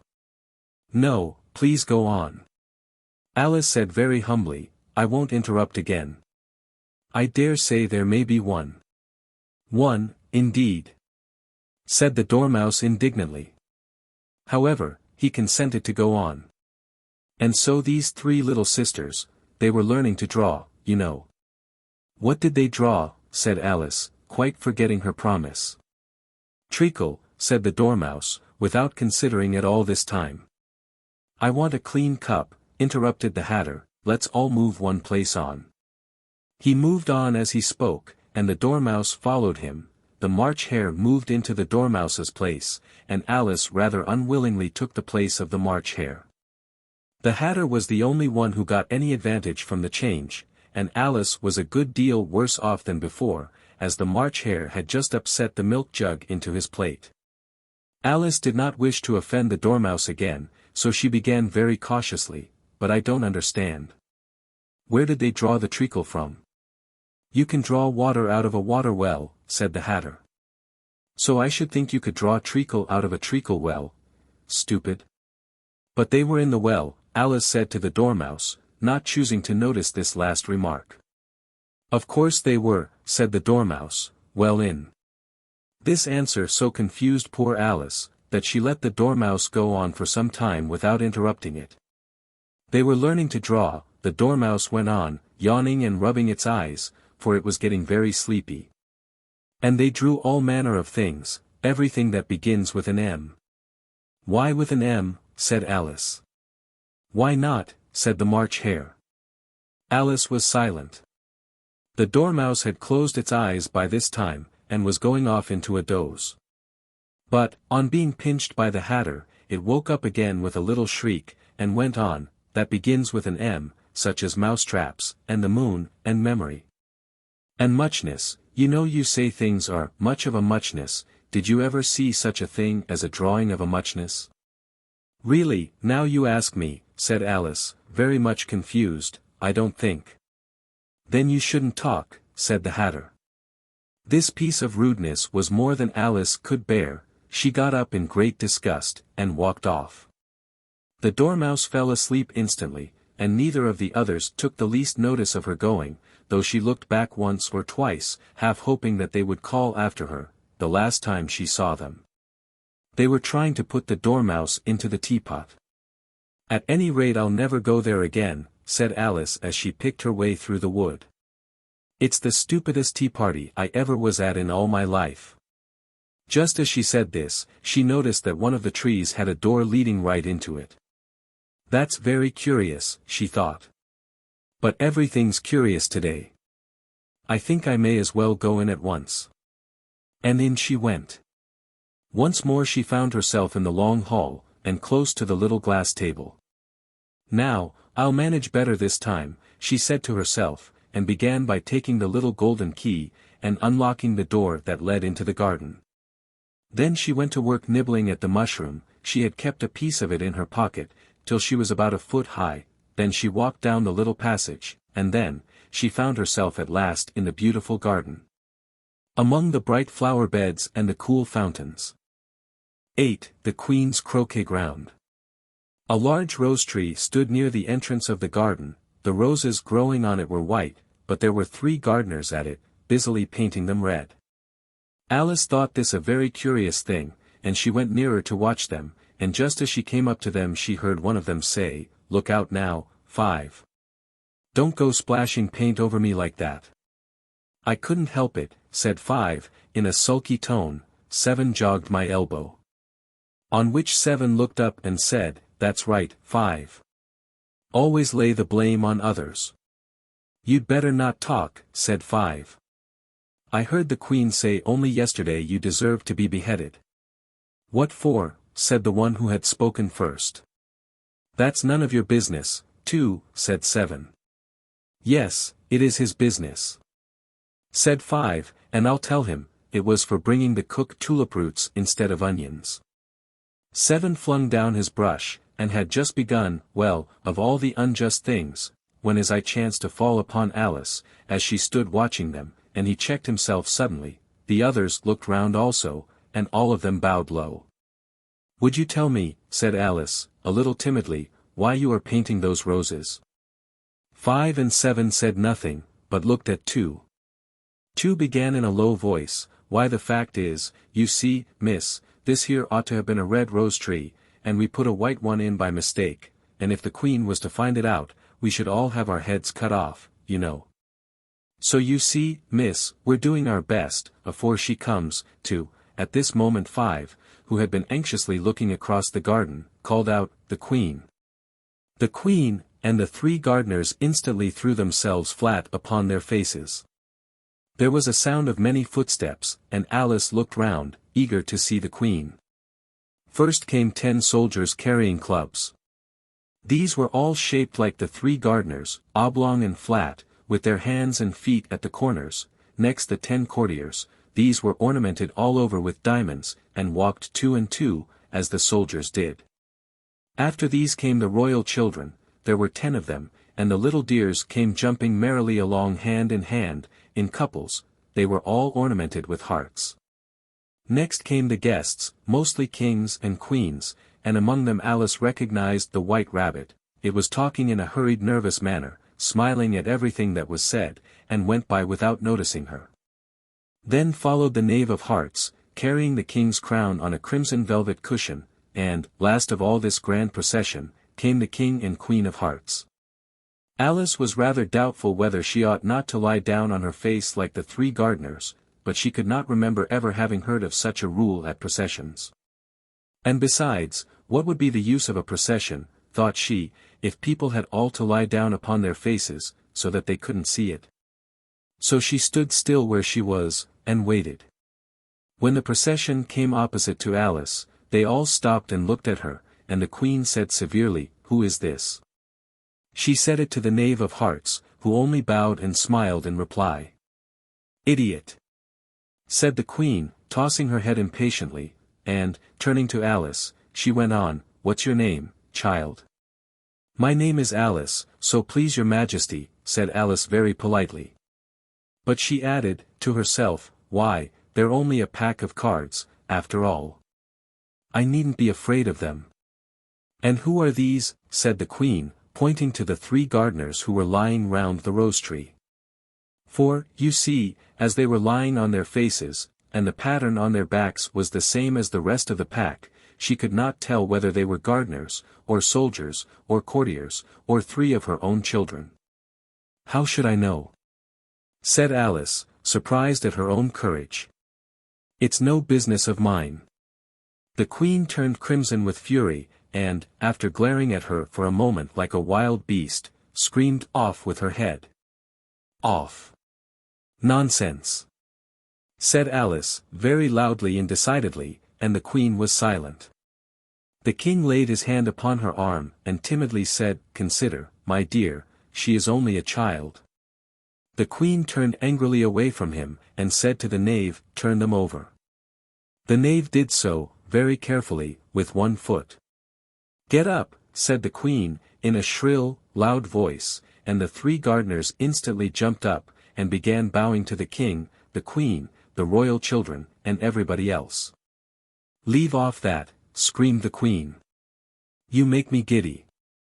And then, turning to the rose tree, she went on, "What have you been doing here?" "May it please your majesty," said 2, in a very humble tone, going down on 1 knee as he spoke, "we were trying." "I see," said the queen, who had meanwhile been examining the roses.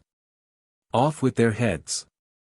And the procession moved on, 3 of the soldiers remaining behind to execute the unfortunate gardeners, who ran to Alice for protection. "You shan't be beheaded," said Alice, and she put them into a large flower pot that stood near. The 3 soldiers wandered about for a minute or 2, looking for them, and then quietly marched off after the others. "Are their heads off?" shouted the queen. "Their heads are gone, if it please your majesty," the soldiers shouted in reply. "That's right," shouted the queen. "Can you play croquet?" The soldiers were silent, and looked at Alice, as the question was evidently meant for her. "Yes," shouted Alice. "Come on, then," roared the queen, and Alice joined the procession, wondering very much what would happen next. It's a very fine day," said a timid voice at her side. She was walking by the white rabbit, who was peeping anxiously into her face. "Very," said Alice, "where's the Duchess?" "Hush! Hush!" said the rabbit in a low, hurried tone. He looked anxiously over his shoulder as he spoke, and then raised himself upon tiptoe, put his mouth close to her ear, and whispered, "She's under sentence of execution." "What for?" said Alice. "Did you say, 'What a pity'?" the rabbit asked. "No, I didn't," said Alice, "I don't think it's at all a pity. I said, 'What for?'" "She boxed the queen's ears," the rabbit began. Alice gave a little scream of laughter. "Oh, hush," the rabbit whispered in a frightened tone. "The queen will hear you. You see, she came rather late," and the queen said. "Get to your places," shouted the queen in a voice of thunder, and people began running about in all directions, tumbling up against each other. However, they got settled down in a minute or 2, and the game began. Alice thought she had never seen such a curious croquet-ground in her life. It was all ridges and furrows. The balls were live hedgehogs, the mallets live flamingos, and the soldiers had to double themselves up and to stand on their hands and feet, to make the arches. The chief difficulty Alice found at first was in managing her flamingo. She succeeded in getting its body tucked away, comfortably enough, under her arm, with its legs hanging down, but generally. Just as she had got its neck nicely straightened out, and was going to give the hedgehog a blow with its head, it would twist itself round and look up in her face.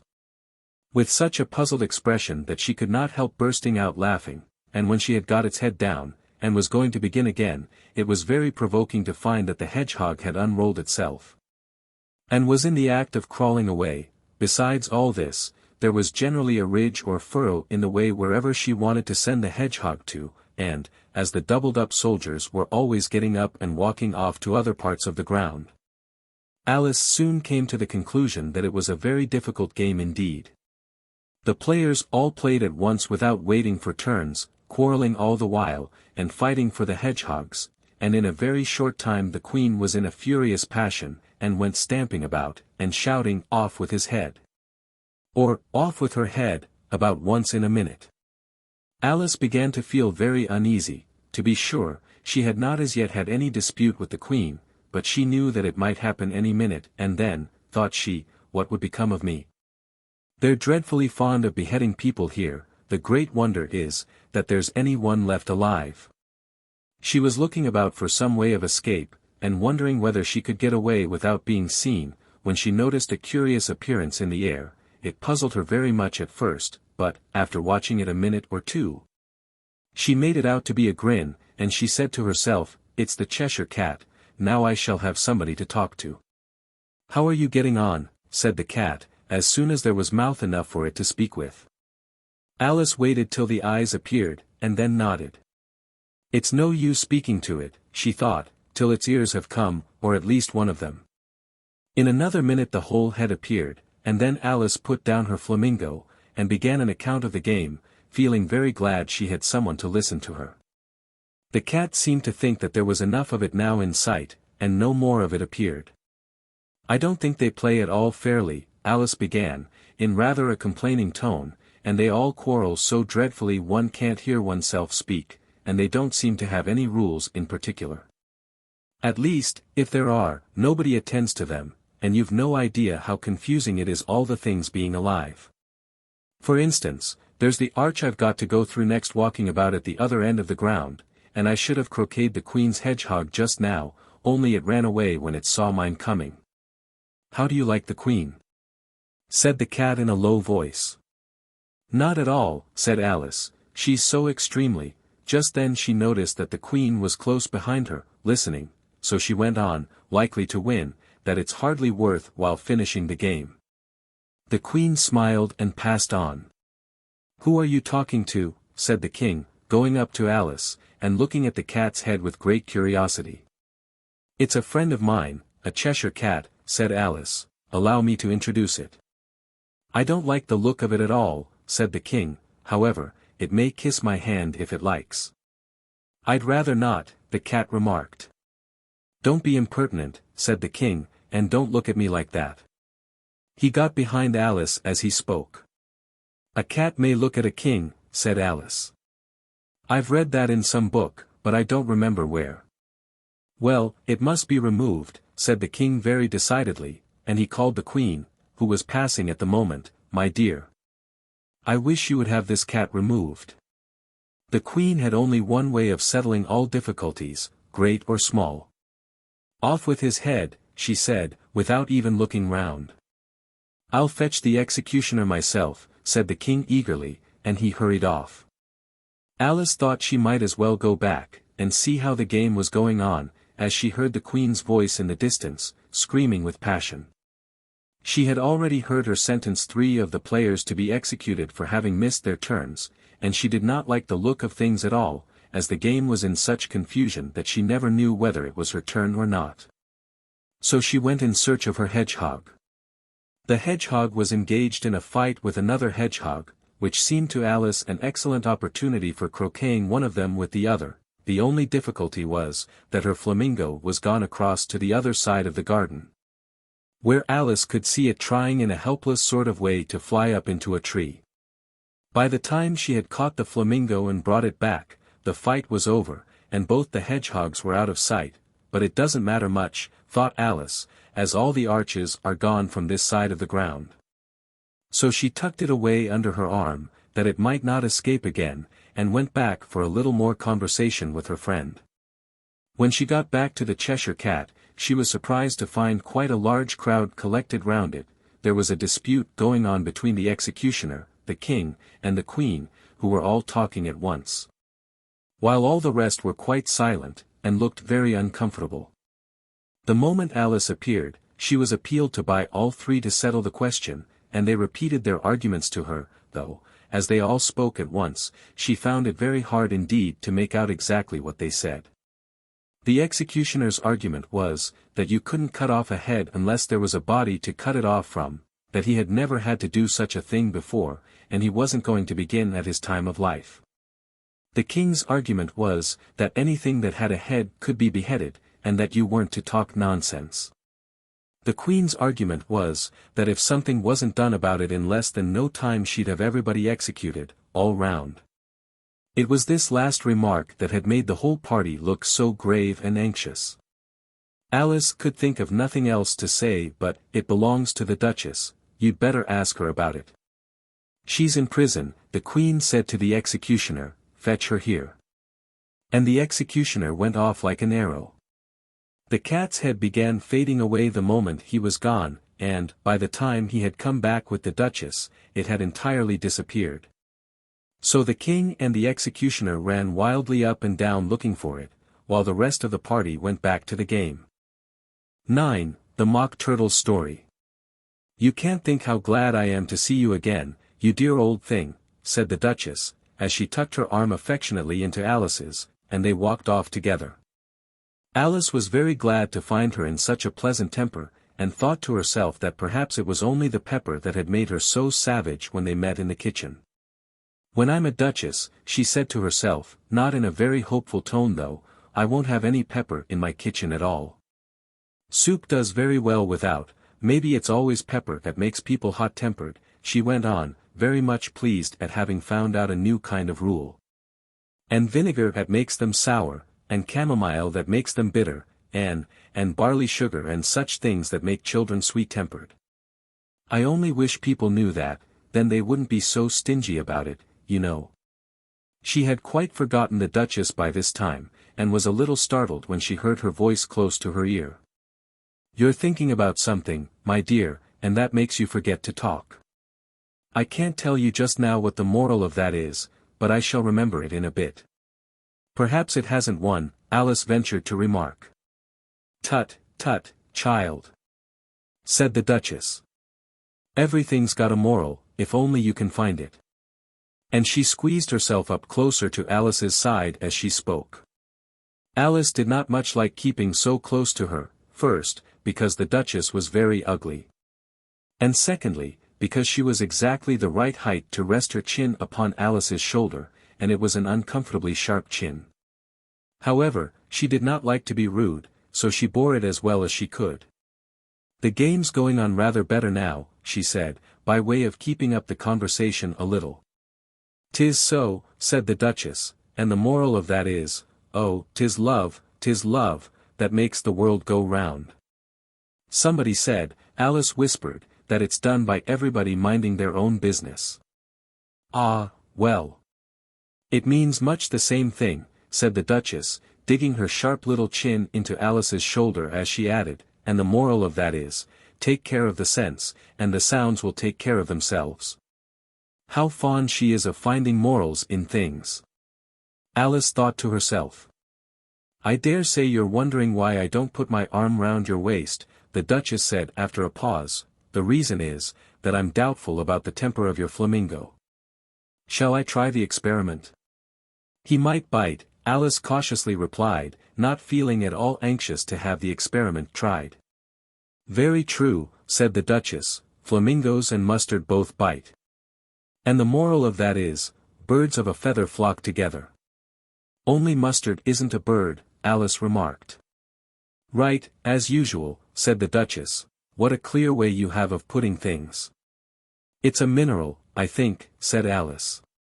"Of course it is," said the Duchess, who seemed ready to agree to everything that Alice said. "There's a large mustard mine near here.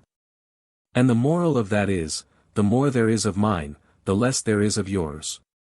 "Oh, I know," exclaimed Alice, who had not attended to this last remark. "It's a vegetable. It doesn't look like one, but it is." "I quite agree with you," said the Duchess.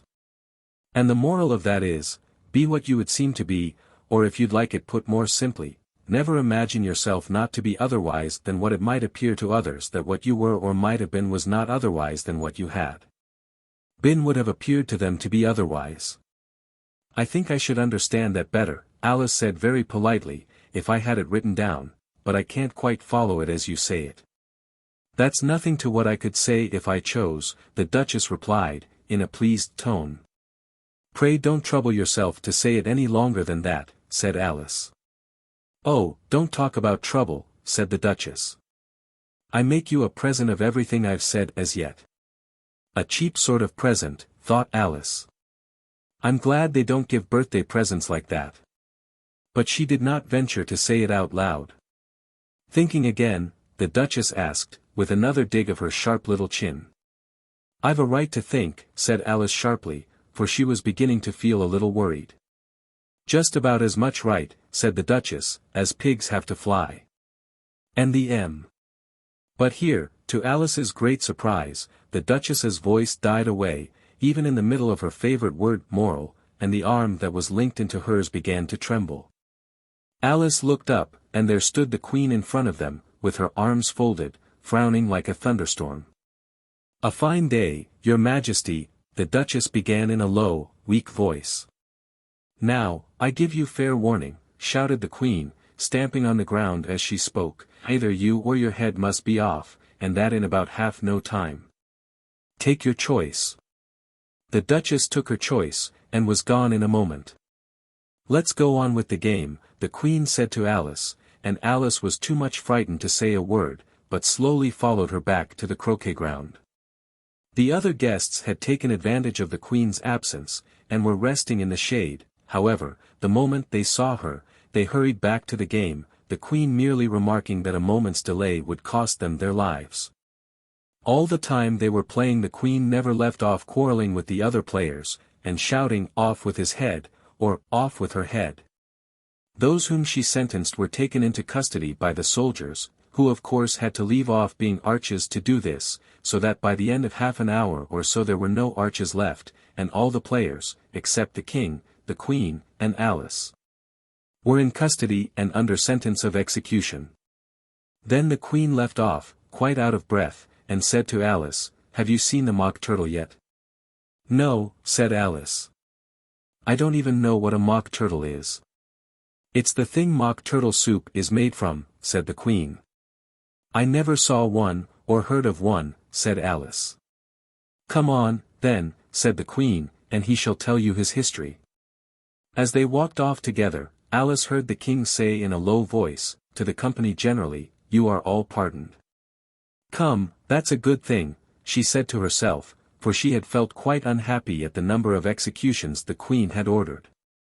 They very soon came upon a griffin, lying fast asleep in the sun. If you don't know what a griffin is, look at the picture. "Up, lazy thing," said the Queen, "and take this young lady to see the mock turtle, and to hear his history. I must go back and see after some executions I have ordered."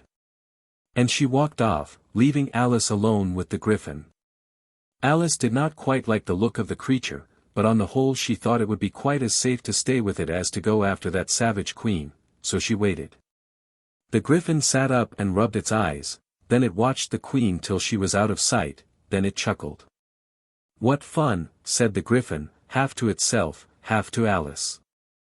"What is the fun?" said Alice. "Why, said the griffin. "It's all her fancy, that, they never executes nobody, you know. Come on." "Everybody says, 'Come on,' here," thought Alice, as she went slowly after it. "I never was so ordered about in all my life, never." They had not gone far before they saw the mock turtle in the distance, sitting sad and lonely on a little ledge of rock, and, as they came nearer, Alice could hear him sighing as if his heart would break. She pitied him deeply. "What is his sorrow?" she asked the griffin, and the griffin answered, very nearly in the same words as before, "It's all his fancy, that, he hasn't got no sorrow, you know. Come on." So they went up to the mock turtle, who looked at them with large eyes full of tears, but said nothing. "This here young lady," said the Griffin, she wants for to know your history, she do. I'll tell it her, said the Mock Turtle in a deep, hollow tone, sit down, both of you, and don't speak a word till I've finished. So they sat down, and nobody spoke for some minutes. Alice thought to herself, I don't see how he can even finish, if he doesn't begin. But she waited patiently. Once, said the Mock Turtle at last, with a deep sigh, I was a real turtle. These words were followed by a very long silence, broken only by an occasional exclamation of HJCKRH, from the Griffin, and a constant heavy sobbing of the Mock Turtle. Alice was very nearly getting up and saying, thank you, sir, for your interesting story, but she could not help thinking there must be more to come, so she sat still and said nothing. When we were little, the Mock Turtle went on at last, more calmly, though still sobbing a little now and then, we went to school in the sea. The master was an old turtle, we used to call him Tortoise. Why did you call him Tortoise, if he wasn't one? Alice asked. We called him Tortoise because he taught us, said the Mock Turtle angrily, really you are very dull. You ought to be ashamed of yourself for asking such a simple question, added the Griffin, and then they both sat silent and looked at poor Alice, who felt ready to sink into the earth. At last the Griffin said to the Mock Turtle, drive on, old fellow. Don't be all day about it, and he went on in these words. Yes, we went to school in the sea, though you mayn't believe it. I never said I didn't, interrupted Alice. You did, said the Mock Turtle. Hold your tongue, added the Griffin, before Alice could speak again. The Mock Turtle went on. We had the best of educations, in fact, we went to school every day. I've been to a day school, too, said Alice. You needn't be so proud as all that. With extras? Asked the Mock Turtle a little anxiously. Yes, said Alice, we learned French and music. And washing? Said the Mock Turtle. Certainly not, said Alice indignantly. Ah. Then yours wasn't a really good school, said the Mock Turtle in a tone of great relief. Now at ours they had at the end of the bill, French, music, and washing, extra. You couldn't have wanted it much, said Alice. Living at the bottom of the sea. I couldn't afford to learn it, said the Mock Turtle with a sigh. I only took the regular course. What was that? Inquired Alice. Reeling and writhing, of course, to begin with, the Mock Turtle replied. And then the different branches of arithmetic, ambition, distraction, uglification, and derision. I never heard of uglification, Alice ventured to say. What is it? The Griffin lifted up both its paws in surprise. What? Never heard of uglifying, it exclaimed. You know what to beautify is, I suppose. Yes, said Alice doubtfully, it means, to make anything prettier. Well, then, the Griffin went on, if you don't know what to uglify is, you are a simpleton. Alice did not feel encouraged to ask any more questions about it, so she turned to the Mock Turtle, and said, what else had you to learn? Well, there was mystery, the Mock Turtle replied, counting off the subjects on his flappers, mystery, ancient and modern, with seaography, then drawling, the drawling master was an old conger eel. That used to come once a week, he taught us drawling, stretching, and fainting in coils. What was that like? Said Alice. Well, I can't show it you myself, the Mock Turtle said, I'm too stiff. And the Griffin never learnt it. Hadn't time, said the Griffin, I went to the classics master, though. He was an old crab, he was. I never went to him, the Mock Turtle said with a sigh, he taught laughing and grief, they used to say. So he did, said the Griffin, sighing in his turn. And both creatures hid their faces in their paws. And how many hours a day did you do lessons? Said Alice, in a hurry to change the subject. 10 hours the first day, said the Mock Turtle, 9 the next, and so on. What a curious plan! Exclaimed Alice.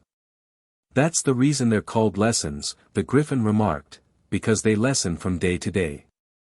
This was quite a new idea to Alice, and she thought it over a little before she made her next remark. Then the 11th day must have been a holiday. Of course it was, said the Mock Turtle. And how did you manage on the 12th? Alice went on eagerly. That's enough about lessons, the Gryphon interrupted in a very decided tone. Tell her something about the games now. 10. The Lobster Quadrille. The Mock Turtle sighed deeply, and drew the back of one flapper across his eyes. He looked at Alice, and tried to speak, but for a minute or two sobs choked his voice. Same as if he had a bone in his throat, said the Gryphon, and it set to work shaking him and punching him in the back. At last the Mock Turtle recovered his voice, and, with tears running down his cheeks, he went on again. You may not have lived much under the sea, I haven't. Said Alice, and perhaps you were never even introduced to a lobster. Alice began to say, I once tasted, but checked herself hastily, and said no, never, so you can have no idea what a delightful thing a lobster quadrille is. No, indeed, said Alice. What sort of a dance is it? Why, said the Gryphon, you first form into a line along the seashore. 2 lines, cried the Mock Turtle. Seals, turtles, salmon, and so on. Then, when you've cleared all the jellyfish out of the way. That generally takes some time, interrupted the Gryphon. You advance twice. Each with a lobster as a partner, cried the Gryphon. Of course, the Mock Turtle said, advance twice, set to partners. Change lobsters, and retire in same order, continued the Gryphon. Then, you know, the Mock Turtle went on, you throw the lobsters. Shouted the Gryphon with a bound into the air. As far out to sea as you can. Swim after them, screamed the Gryphon. Turn a somersault in the sea, cried the Mock Turtle, capering wildly about. Change lobsters again. Yelled the Gryphon at the top of its voice. Back to land again, and that's all the first figure, said the Mock Turtle, suddenly dropping his voice. And the 2 creatures, who had been jumping about like mad things all this time, sat down again very sadly and quietly, and looked at Alice. It must be a very pretty dance, said Alice timidly. Would you like to see a little of it? Said the Mock Turtle. Very much indeed, said Alice. Come, let's try the first figure, said the Mock Turtle to the Gryphon. We can do without lobsters, you know. Which shall sing? Oh, you sing, said the Gryphon. I've forgotten the words. So they began solemnly dancing round and round Alice, every now and then treading on her toes when they passed too close, and waving their forepaws to mark the time, while the Mock Turtle sang this. Very slowly and sadly. Will you walk a little faster? Said a whiting to a snail. There's a porpoise close behind us, and he's treading on my tail. See how eagerly the lobsters and the turtles all advance. They are waiting on the shingle, will you come and join the dance? Will you, won't you, will you, won't you, will you join the dance? Will you, won't you, will you, won't you join the dance? You can really have no notion how delightful it will be. When they take us up and throw us, with the lobsters, out to sea. But the snail replied, too far, too far. And gave a look askance. Said he thanked the whiting kindly, but he would not join the dance. Would not, could not, would not, could not, would not join the dance. Would not, could not, would not, could not join the dance. What matters it how far we go, his scaly friend replied. There is another shore, you know, upon the other side. The further off from England the nearer is to France. Then turn not pale, beloved snail, but come and join the dance. Will you, won't you, will you, won't you, will you join the dance? Will you, won't you, will you, won't you join the dance? Thank you, it's a very interesting dance to watch, said Alice, feeling very glad that it was over at last, and I do so like that curious song about the whiting. Oh, as to the whiting, said the Mock Turtle, you've seen them, of course. Yes, said Alice, I've often seen them at Din. She checked herself hastily. I don't know where Din may be, said the Mock Turtle, but if you've seen them so often, of course you know what they're like. I believe so, Alice replied thoughtfully. They have their tails in their mouths, and they're all over crumbs. You're wrong about the crumbs, said the Mock Turtle, crumbs would all wash off in the sea. But they have their tails in their mouths, and the reason is, here the Mock Turtle yawned and shut his eyes. Tell her about the reason and all that, he said to the Griffin. The reason is, said the Griffin, that they would go with the lobsters to the dance. So they got thrown out to sea. So they had to fall a long way. So they got their tails fast in their mouths. So they couldn't get them out again. That's all. Thank you, said Alice, it's very interesting. I never knew so much about a whiting before. I can tell you more than that, if you like, said the Griffin. Do you know why it's called a whiting? I never thought about it, said Alice. Why? It does the boots and shoes, the Griffin replied very solemnly. Alice was thoroughly puzzled. Does the boots and shoes, she repeated in a wondering tone. Why, what are your shoes done with, said the Griffin. I mean, what makes them so shiny? Alice looked down at them, and considered a little before she gave her answer. They're done with blacking, I believe. Boots and shoes under the sea, the Griffin went on in a deep voice, are done with a whiting. Now you know. And what are they made of? Alice asked in a tone of great curiosity. Soles and eels, of course, the Griffin replied rather impatiently, any shrimp could have told you that. If I'd been the whiting, said Alice, whose thoughts were still running on the song, I'd have said to the porpoise, keep back, please, we don't want you with us. They were obliged to have him with them, the Mock Turtle said, no wise fish would go anywhere without a porpoise. Wouldn't it really, said Alice in a tone of great surprise.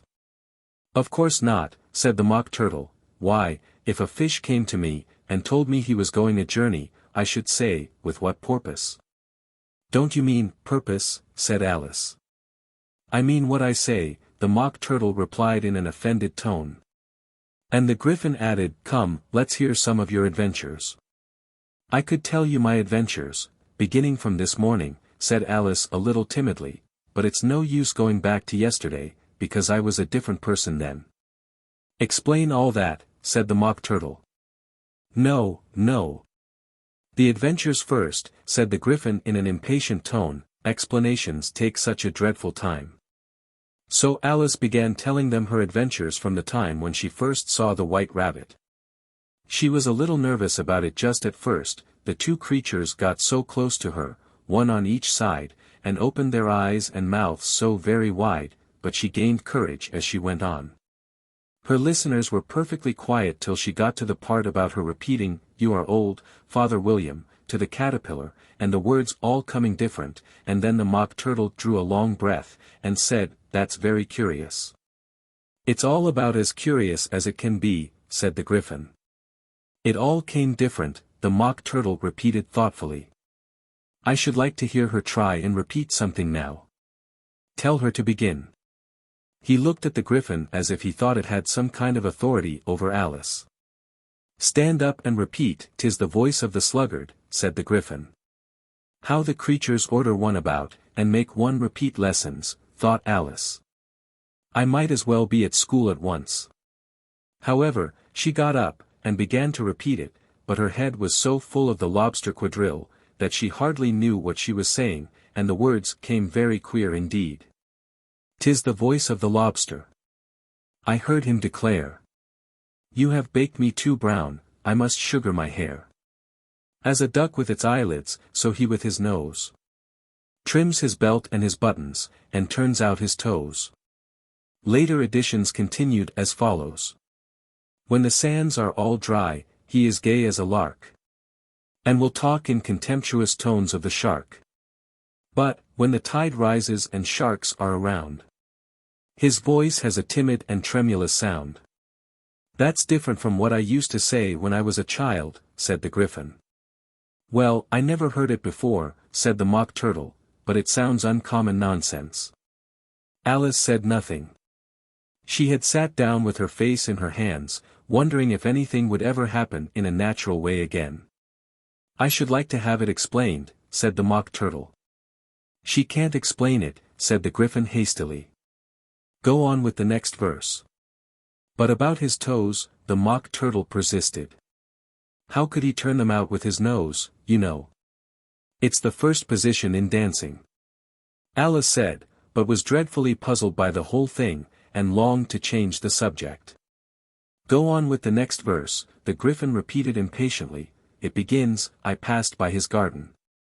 Alice did not dare to disobey, though she felt sure it would all come wrong, and she went on in a trembling voice. I passed by his garden, and marked, with one eye, how the owl and the panther were sharing a pie. Later editions continued as follows. The panther took pie crust, and gravy, and meat, while the owl had the dish as its share of the treat. When the pie was all finished, the owl, as a boon, was kindly permitted to pocket the spoon, while the panther received knife and fork with a growl, and concluded the banquet. What is the use of repeating all that stuff? The Mock Turtle interrupted, if you don't explain it as you go on. It's by far the most confusing thing I ever heard. Yes, I think you'd better leave off, said the Griffin, and Alice was only too glad to do so. Shall we try another figure of the Lobster Quadrille? The Griffin went on. Or would you like the Mock Turtle to sing you a song? Oh, a song, please, if the Mock Turtle would be so kind, Alice replied, so eagerly that the Griffin said, in a rather offended tone, No accounting for tastes. Sing her, Turtle Soup, will you, old fellow? The Mock Turtle sighed deeply, and began, in a voice sometimes choked with sobs, to sing this. Beautiful soup, so rich and green, waiting in a hot tureen. Who for such dainties would not stoop? Soup of the evening, beautiful soup. Soup of the evening, beautiful soup. Bo, ootiful sou, oop. Bo, ootiful sou, oop. Sou, oop of the evening. Beautiful, beautiful soup. Beautiful soup. Who cares for fish, game, or any other dish? Who would not give all else for 2 pennyworth only of beautiful soup? Pennyworth only of beautiful soup. Bo, ootiful sou, oop.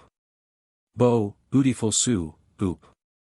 Sou, oop of the evening.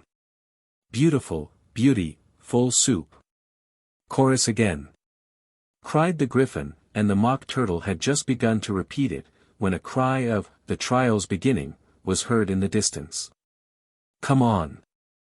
Cried the Griffin, and, taking Alice by the hand, it hurried off, without waiting for the end of the song. What trial is it? Alice panted as she ran, but the Griffin only answered, Come on! And ran the faster, while more and more faintly came, carried on the breeze that followed them, the melancholy words. Sou, oop of the evening. Beautiful, beautiful soup. 11. Who stole the tarts? The King and Queen of Hearts were seated on their throne when they arrived, with a great crowd assembled about them, all sorts of little birds and beasts, as well as the whole pack of cards. The knave was standing before them, in chains, with a soldier on each side to guard him. And near the king was the White Rabbit, with a trumpet in one hand, and a scroll of parchment in the other. In the very middle of the court was a table, with a large dish of tarts upon it. They looked so good, that it made Alice quite hungry to look at them. I wish they'd get the trial done, she thought, and hand round the refreshments. But there seemed to be no chance of this, so she began looking at everything about her, to pass away the time. Alice had never been in a court of justice before, but she had read about them in books, and she was quite pleased to find that she knew the name of nearly everything there. That's the judge, she said to herself, because of his great wig. The judge, by the way, was the king, and as he wore his crown over the wig, look at the frontispiece if you want to see how he did it, he did not look at all comfortable, and it was certainly not becoming.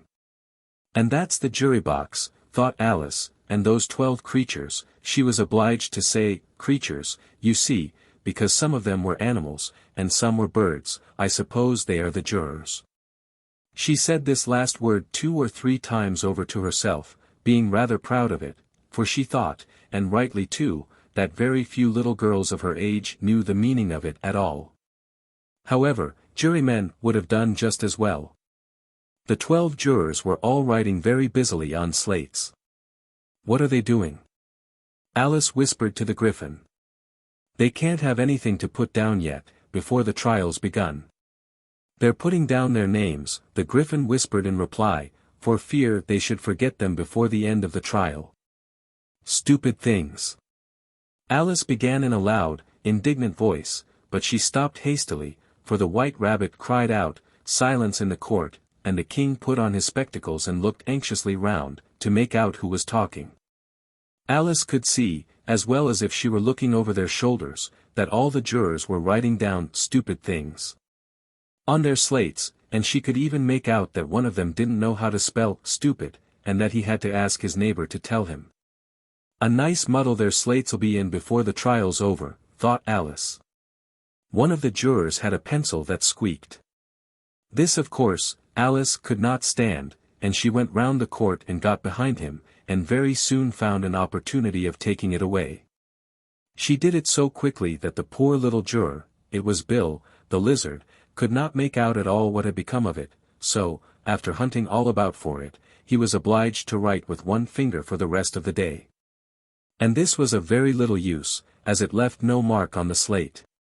"Harold, read the accusation," said the king. On this the White Rabbit blew 3 blasts on the trumpet, and then unrolled the parchment scroll, and read as follows. "The Queen of Hearts, she made some tarts. All on a summer day. The Knave of Hearts, he stole those tarts. And took them quite away. Consider your verdict," the king said to the jury. "Not yet, not yet," the rabbit hastily interrupted. "There's a great deal to come before that." "Call the first witness," said the king. And the White Rabbit blew 3 blasts on the trumpet, and called out, "First witness." The first witness was the Hatter. He came in with a teacup in one hand and a piece of bread and butter in the other. "I beg pardon, your Majesty," he began, "for bringing these in, but I hadn't quite finished my tea when I was sent for." "You ought to have finished," said the king. "When did you begin?" The Hatter looked at the March Hare, who had followed him into the court, arm in arm with the Dormouse. 14th of March, I think it was," he said. 15th, said the March Hare. 16th, added the Dormouse.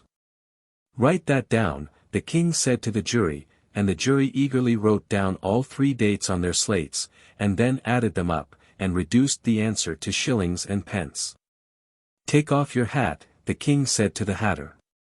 "It isn't mine," said the Hatter. "Stolen," the king exclaimed, turning to the jury, who instantly made a memorandum of the fact. "I keep them to sell," the Hatter added as an explanation, "I've none of my own. I'm a Hatter." Here the queen put on her spectacles, and began staring at the Hatter, who turned pale and fidgeted. "Give your evidence," said the king, "and don't be nervous, or I'll have you executed on the spot." This did not seem to encourage the witness at all. He kept shifting from one foot to the other, looking uneasily at the queen, and in his confusion he bit a large piece out of his teacup instead of the bread and butter. Just at this moment Alice felt a very curious sensation, which puzzled her a good deal until she made out what it was. She was beginning to grow larger again, and she thought at first she would get up and leave the court. But on second thoughts she decided to remain where she was as long as there was room for her. "I wish you wouldn't squeeze so," said the Dormouse, who was sitting next to her. "I can hardly breathe." "I can't help it," said Alice very meekly, "I'm growing." "You've no right to grow here," said the Dormouse.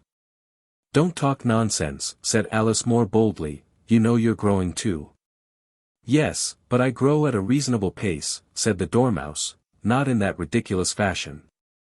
And he got up very sulkily and crossed over to the other side of the court. All this time the queen had never left off staring at the Hatter, and, just as the Dormouse crossed the court, she said to one of the officers of the court, "Bring me the list of the singers in the last concert." On which the wretched Hatter trembled so, that he shook both his shoes off. Give your evidence, the king repeated angrily, or I'll have you executed, whether you're nervous or not. I'm a poor man, your majesty, the hatter began, in a trembling voice, and I hadn't begun my tea, not above a week or so, and what with the bread and butter getting so thin, and the twinkling of the tea. The twinkling of the what? Said the king. It began with the tea, the hatter replied. Of course twinkling begins with a T, said the king sharply. Do you take me for a dunce? Go on. I'm a poor man, the hatter went on, and most things twinkled after that, only the March hare said. I didn't, the March hare interrupted in a great hurry. You did, said the hatter. I deny it, said the March hare. He denies it, said the king, leave out that part. Well, at any rate, the dormouse said, the hatter went on, looking anxiously round to see if he would deny it too, but the dormouse denied nothing, being fast asleep. After that, continued the hatter, I cut some more bread and butter. But what did the dormouse say? One of the jury asked. That I can't remember, said the hatter. You must remember, remarked the king, or I'll have you executed. The miserable hatter dropped his teacup and bread and butter, and went down on one knee. I'm a poor man, your majesty, he began. You're a very poor speaker, said the king. Here one of the guinea pigs cheered, and was immediately suppressed by the officers of the court. As that is rather a hard word, I will just explain to you how it was done. They had a large canvas bag, which tied up at the mouth with strings, into this they slipped the guinea pig, head first, and then sat upon it. I'm glad I've seen that done, thought Alice. I've so often read in the newspapers, at the end of trials, there was some attempts at applause, which was immediately suppressed by the officers of the court, and I never understood what it meant till now. If that's all you know about it, you may stand down, continued the king. I can't go no lower, said the hatter, I'm on the floor, as it is. Then you may sit down, the king replied. Here the other guinea pig cheered, and was suppressed. Come, that finished the guinea pigs, thought Alice. Now we shall get on better. I'd rather finish my tea, said the hatter, with an anxious look at the queen, who was reading the list of singers. You may go, said the king, and the hatter hurriedly left the court, without even waiting to put his shoes on. And just take his head off outside, the queen added to one of the officers, but the hatter was out of sight before the officer could get to the door. Call the next witness, said the king. The next witness was the duchess's cook. She carried the pepper box in her hand, and Alice guessed who it was, even before she got into the court, by the way the people near the door began sneezing all at once. Give your evidence, said the king. Shan't, said the cook. The king looked anxiously at the white rabbit, who said in a low voice, Your Majesty must cross-examine this witness. Well, if I must, the king said, with a melancholy air, and, after folding his arms and frowning at the cook till his eyes were nearly out of sight, he said in a deep voice, What are tarts made of? Pepper, mostly, said the cook. Treacle, said a sleepy voice behind her. Collar that dormouse, the queen shrieked out. Behead that dormouse. Turn that dormouse out of court. Suppress him. Pinch him. Off with his whiskers. For some minutes the whole court was in confusion, getting the dormouse turned out, and, by the time they had settled down again, the cook had disappeared. Never mind, said the king, with an air of great relief. Call the next witness. And he added in an undertone to the queen, Really, my dear, you must cross-examine the next witness. It quite makes my forehead ache. Alice watched the white rabbit as he fumbled over the list, feeling very curious to see what the next witness would be like, for they haven't got much evidence yet, she said to herself. Imagine her surprise, when the white rabbit read out, at the top of his shrill little voice, the name Alice. 12. Alice's evidence. Here! Cried Alice, quite forgetting in the flurry of the moment how large she had grown in the last few minutes, and she jumped up in such a hurry that she tipped over the jury box with the edge of her skirt, upsetting all the jurymen on to the heads of the crowd below, and there they lay sprawling about, reminding her very much of a globe of goldfish she had accidentally upset the week before. "Oh, I beg your pardon," she exclaimed in a tone of great dismay, and began picking them up again as quickly as she could, for the accident of the goldfish kept running in her head. And she had a vague sort of idea that they must be collected at once and put back into the jury box, or they would die. "The trial cannot proceed," said the king in a very grave voice, "until all the jurymen are back in their proper places, all," he repeated with great emphasis, looking hard at Alice as he said "do." Alice looked at the jury box, and saw that, in her haste, she had put the lizard in head downwards, and the poor little thing was waving its tail about in a melancholy way, being quite unable to move. She soon got it out again, and put it right. "Not that it signifies much," she said to herself, "I should think it would be quite as much use in the trial one way up as the other." As soon as the jury had a little recovered from the shock of being upset, and their slates and pencils had been found and handed back to them, they set to work very diligently to write out a history of the accident, all except the lizard, who seemed too much overcome to do anything but sit with its mouth open, gazing up into the roof of the court. "What do you know about this business?" the king said to Alice. "Nothing," said Alice. "Nothing whatever," persisted the king. "Nothing whatever," said Alice. "That's very important," the king said, turning to the jury. They were just beginning to write this down on their slates, when the White Rabbit interrupted. "Unimportant, your majesty means, of course," he said in a very respectful tone, but frowning and making faces at him as he spoke. "Unimportant, of course, I meant," the king hastily said, and went on to himself in an undertone. "Important, unimportant, unimportant, important," as if he were trying which word sounded best. Some of the jury wrote it down important, and some unimportant. Alice could see this, as she was near enough to look over their slates, but it doesn't matter a bit, she thought to herself. At this moment the king, who had been for some time busily writing in his notebook, cackled out "Silence," and read out from his book, Rule 42.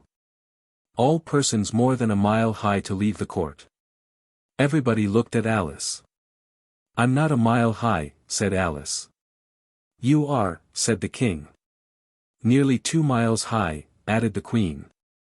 "Well, I shan't go, at any rate," said Alice. "Besides, that's not a regular rule, you invented it just now."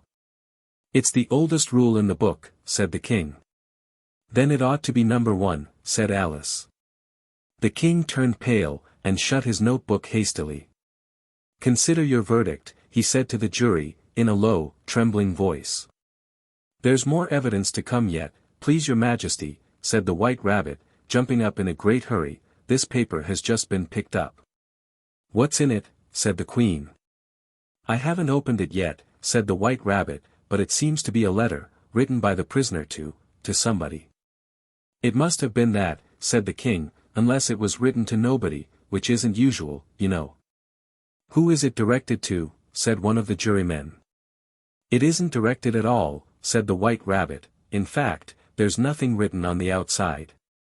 He unfolded the paper as he spoke, and added, "It isn't a letter, after all, it's a set of verses." "Are they in the prisoner's handwriting?" asked another of the jurymen. "No, they're not," said the White Rabbit, "and that's the queerest thing about it." The jury all looked puzzled.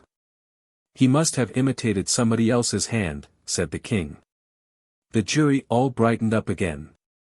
"Please your majesty," said the knave, "I didn't write it, and they can't prove I did, there's no name signed at the end." "If you didn't sign it," said the king, "that only makes the matter worse. You must have meant some mischief, or else you'd have signed your name like an honest man." There was a general clapping of hands at this. It was the first really clever thing the king had said that day. "That proves his guilt," said the queen. "It proves nothing of the sort," said Alice. "Why, you don't even know what they're about." "Read them," said the king. The White Rabbit put on his spectacles. "Where shall I begin, please your majesty?" he asked. "Begin at the beginning," the king said gravely, "and go on till you come to the end, then stop." These were the verses the White Rabbit read. They told me you had been to her. And mentioned me to him. She gave me a good character. But said I could not swim. He sent them word I had not gone. We know it to be true. If she should push the matter on, what would become of you? I gave her 1, they gave him 2. You gave us 3 or more. They all returned from him to you. Though they were mine before. If I or she should chance to be involved in this affair, he trusts to you to set them free. Exactly as we were.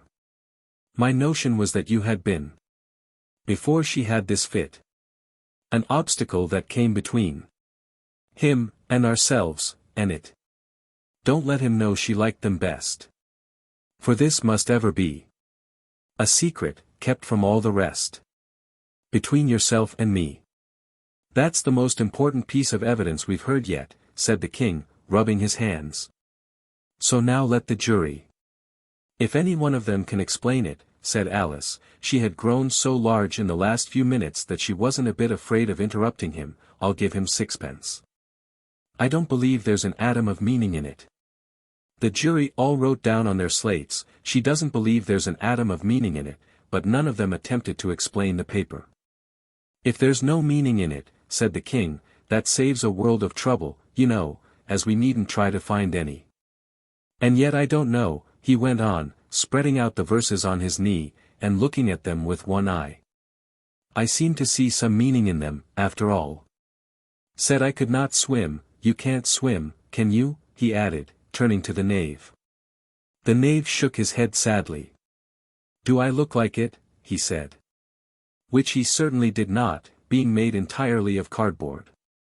All right, so far, said the king, and he went on muttering over the verses to himself. We know it to be true, that's the jury, of course. I gave her 1, they gave him 2, why, that must be what he did with the tarts.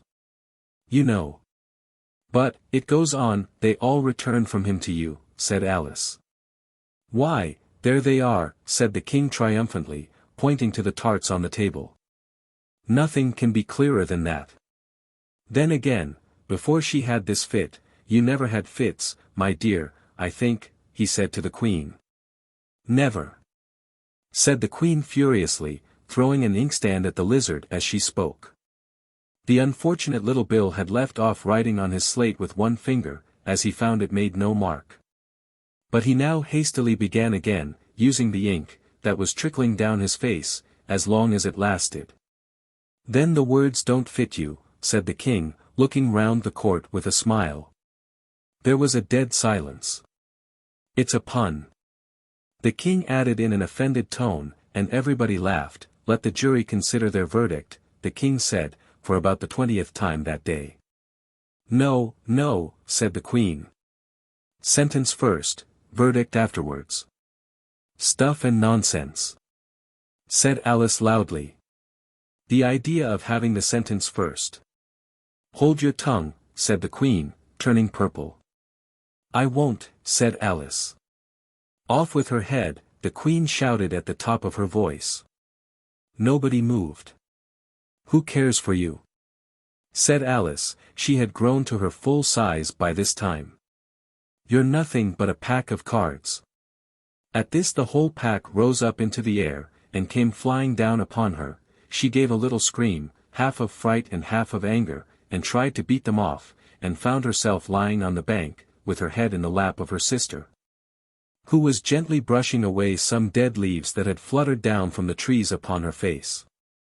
Wake up, Alice dear, said her sister. Why, what a long sleep you've had.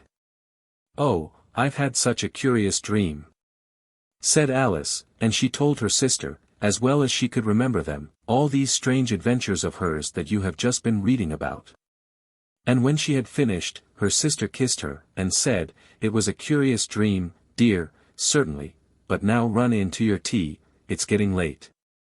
So Alice got up and ran off, thinking while she ran, as well she might, what a wonderful dream it had been.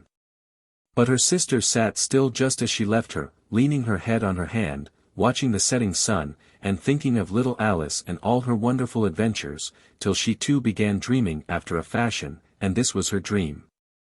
First, she dreamed of little Alice herself, and once again the tiny hands were clasped upon her knee, and the bright eager eyes were looking up into hers. She could hear the very tones of her voice.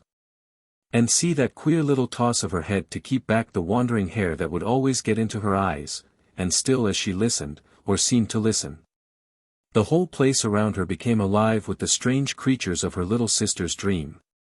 The long grass rustled at her feet as the white rabbit hurried by, the frightened mouse splashed his way through the neighboring pool, she could hear the rattle of the teacups as the March Hare and his friends shared their never-ending meal. And the shrill voice of the Queen ordering off her unfortunate guests to execution. Once more the pig baby was sneezing on the Duchess's knee, while plates and dishes crashed around it. Once more the shriek of the griffin, the squeaking of the lizard's slate pencil, and the choking of the suppressed guinea pigs, filled the air, mixed up with the distant sobs of the miserable mock turtle. So she sat on, with closed eyes, and half believed herself in Wonderland, though she knew she had but to open them again, and all would change to dull reality. The grass would be only rustling in the wind, and the pool rippling to the waving of the reeds. The rattling teacups would change to tinkling sheep bells, and the Queen's shrill cries to the voice of the shepherd boy, and the sneeze of the baby, the shriek of the griffin, and all the other queer noises, would change, she knew, to the confused clamor of the busy farmyard, while the lowing of the cattle in the distance would take the place of the mock turtle's heavy sobs. Lastly, she pictured to herself how this same little sister of hers would, in the aftertime, be herself a grown woman. And how she would keep, through all her riper years, the simple and loving heart of her childhood, and how she would gather about her other little children, and make their eyes bright and eager with many a strange tale. Perhaps even with the dream of Wonderland of long ago, and how she would feel with all their simple sorrows, and find a pleasure in all their simple joys, remembering her own child life, and the happy summer days. The End.